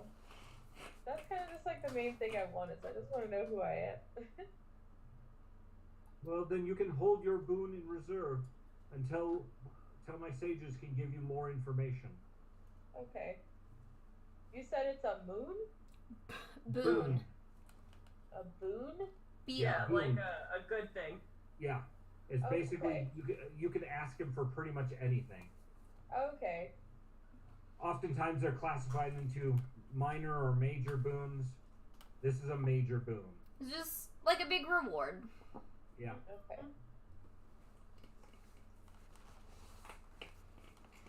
All right. You have killed.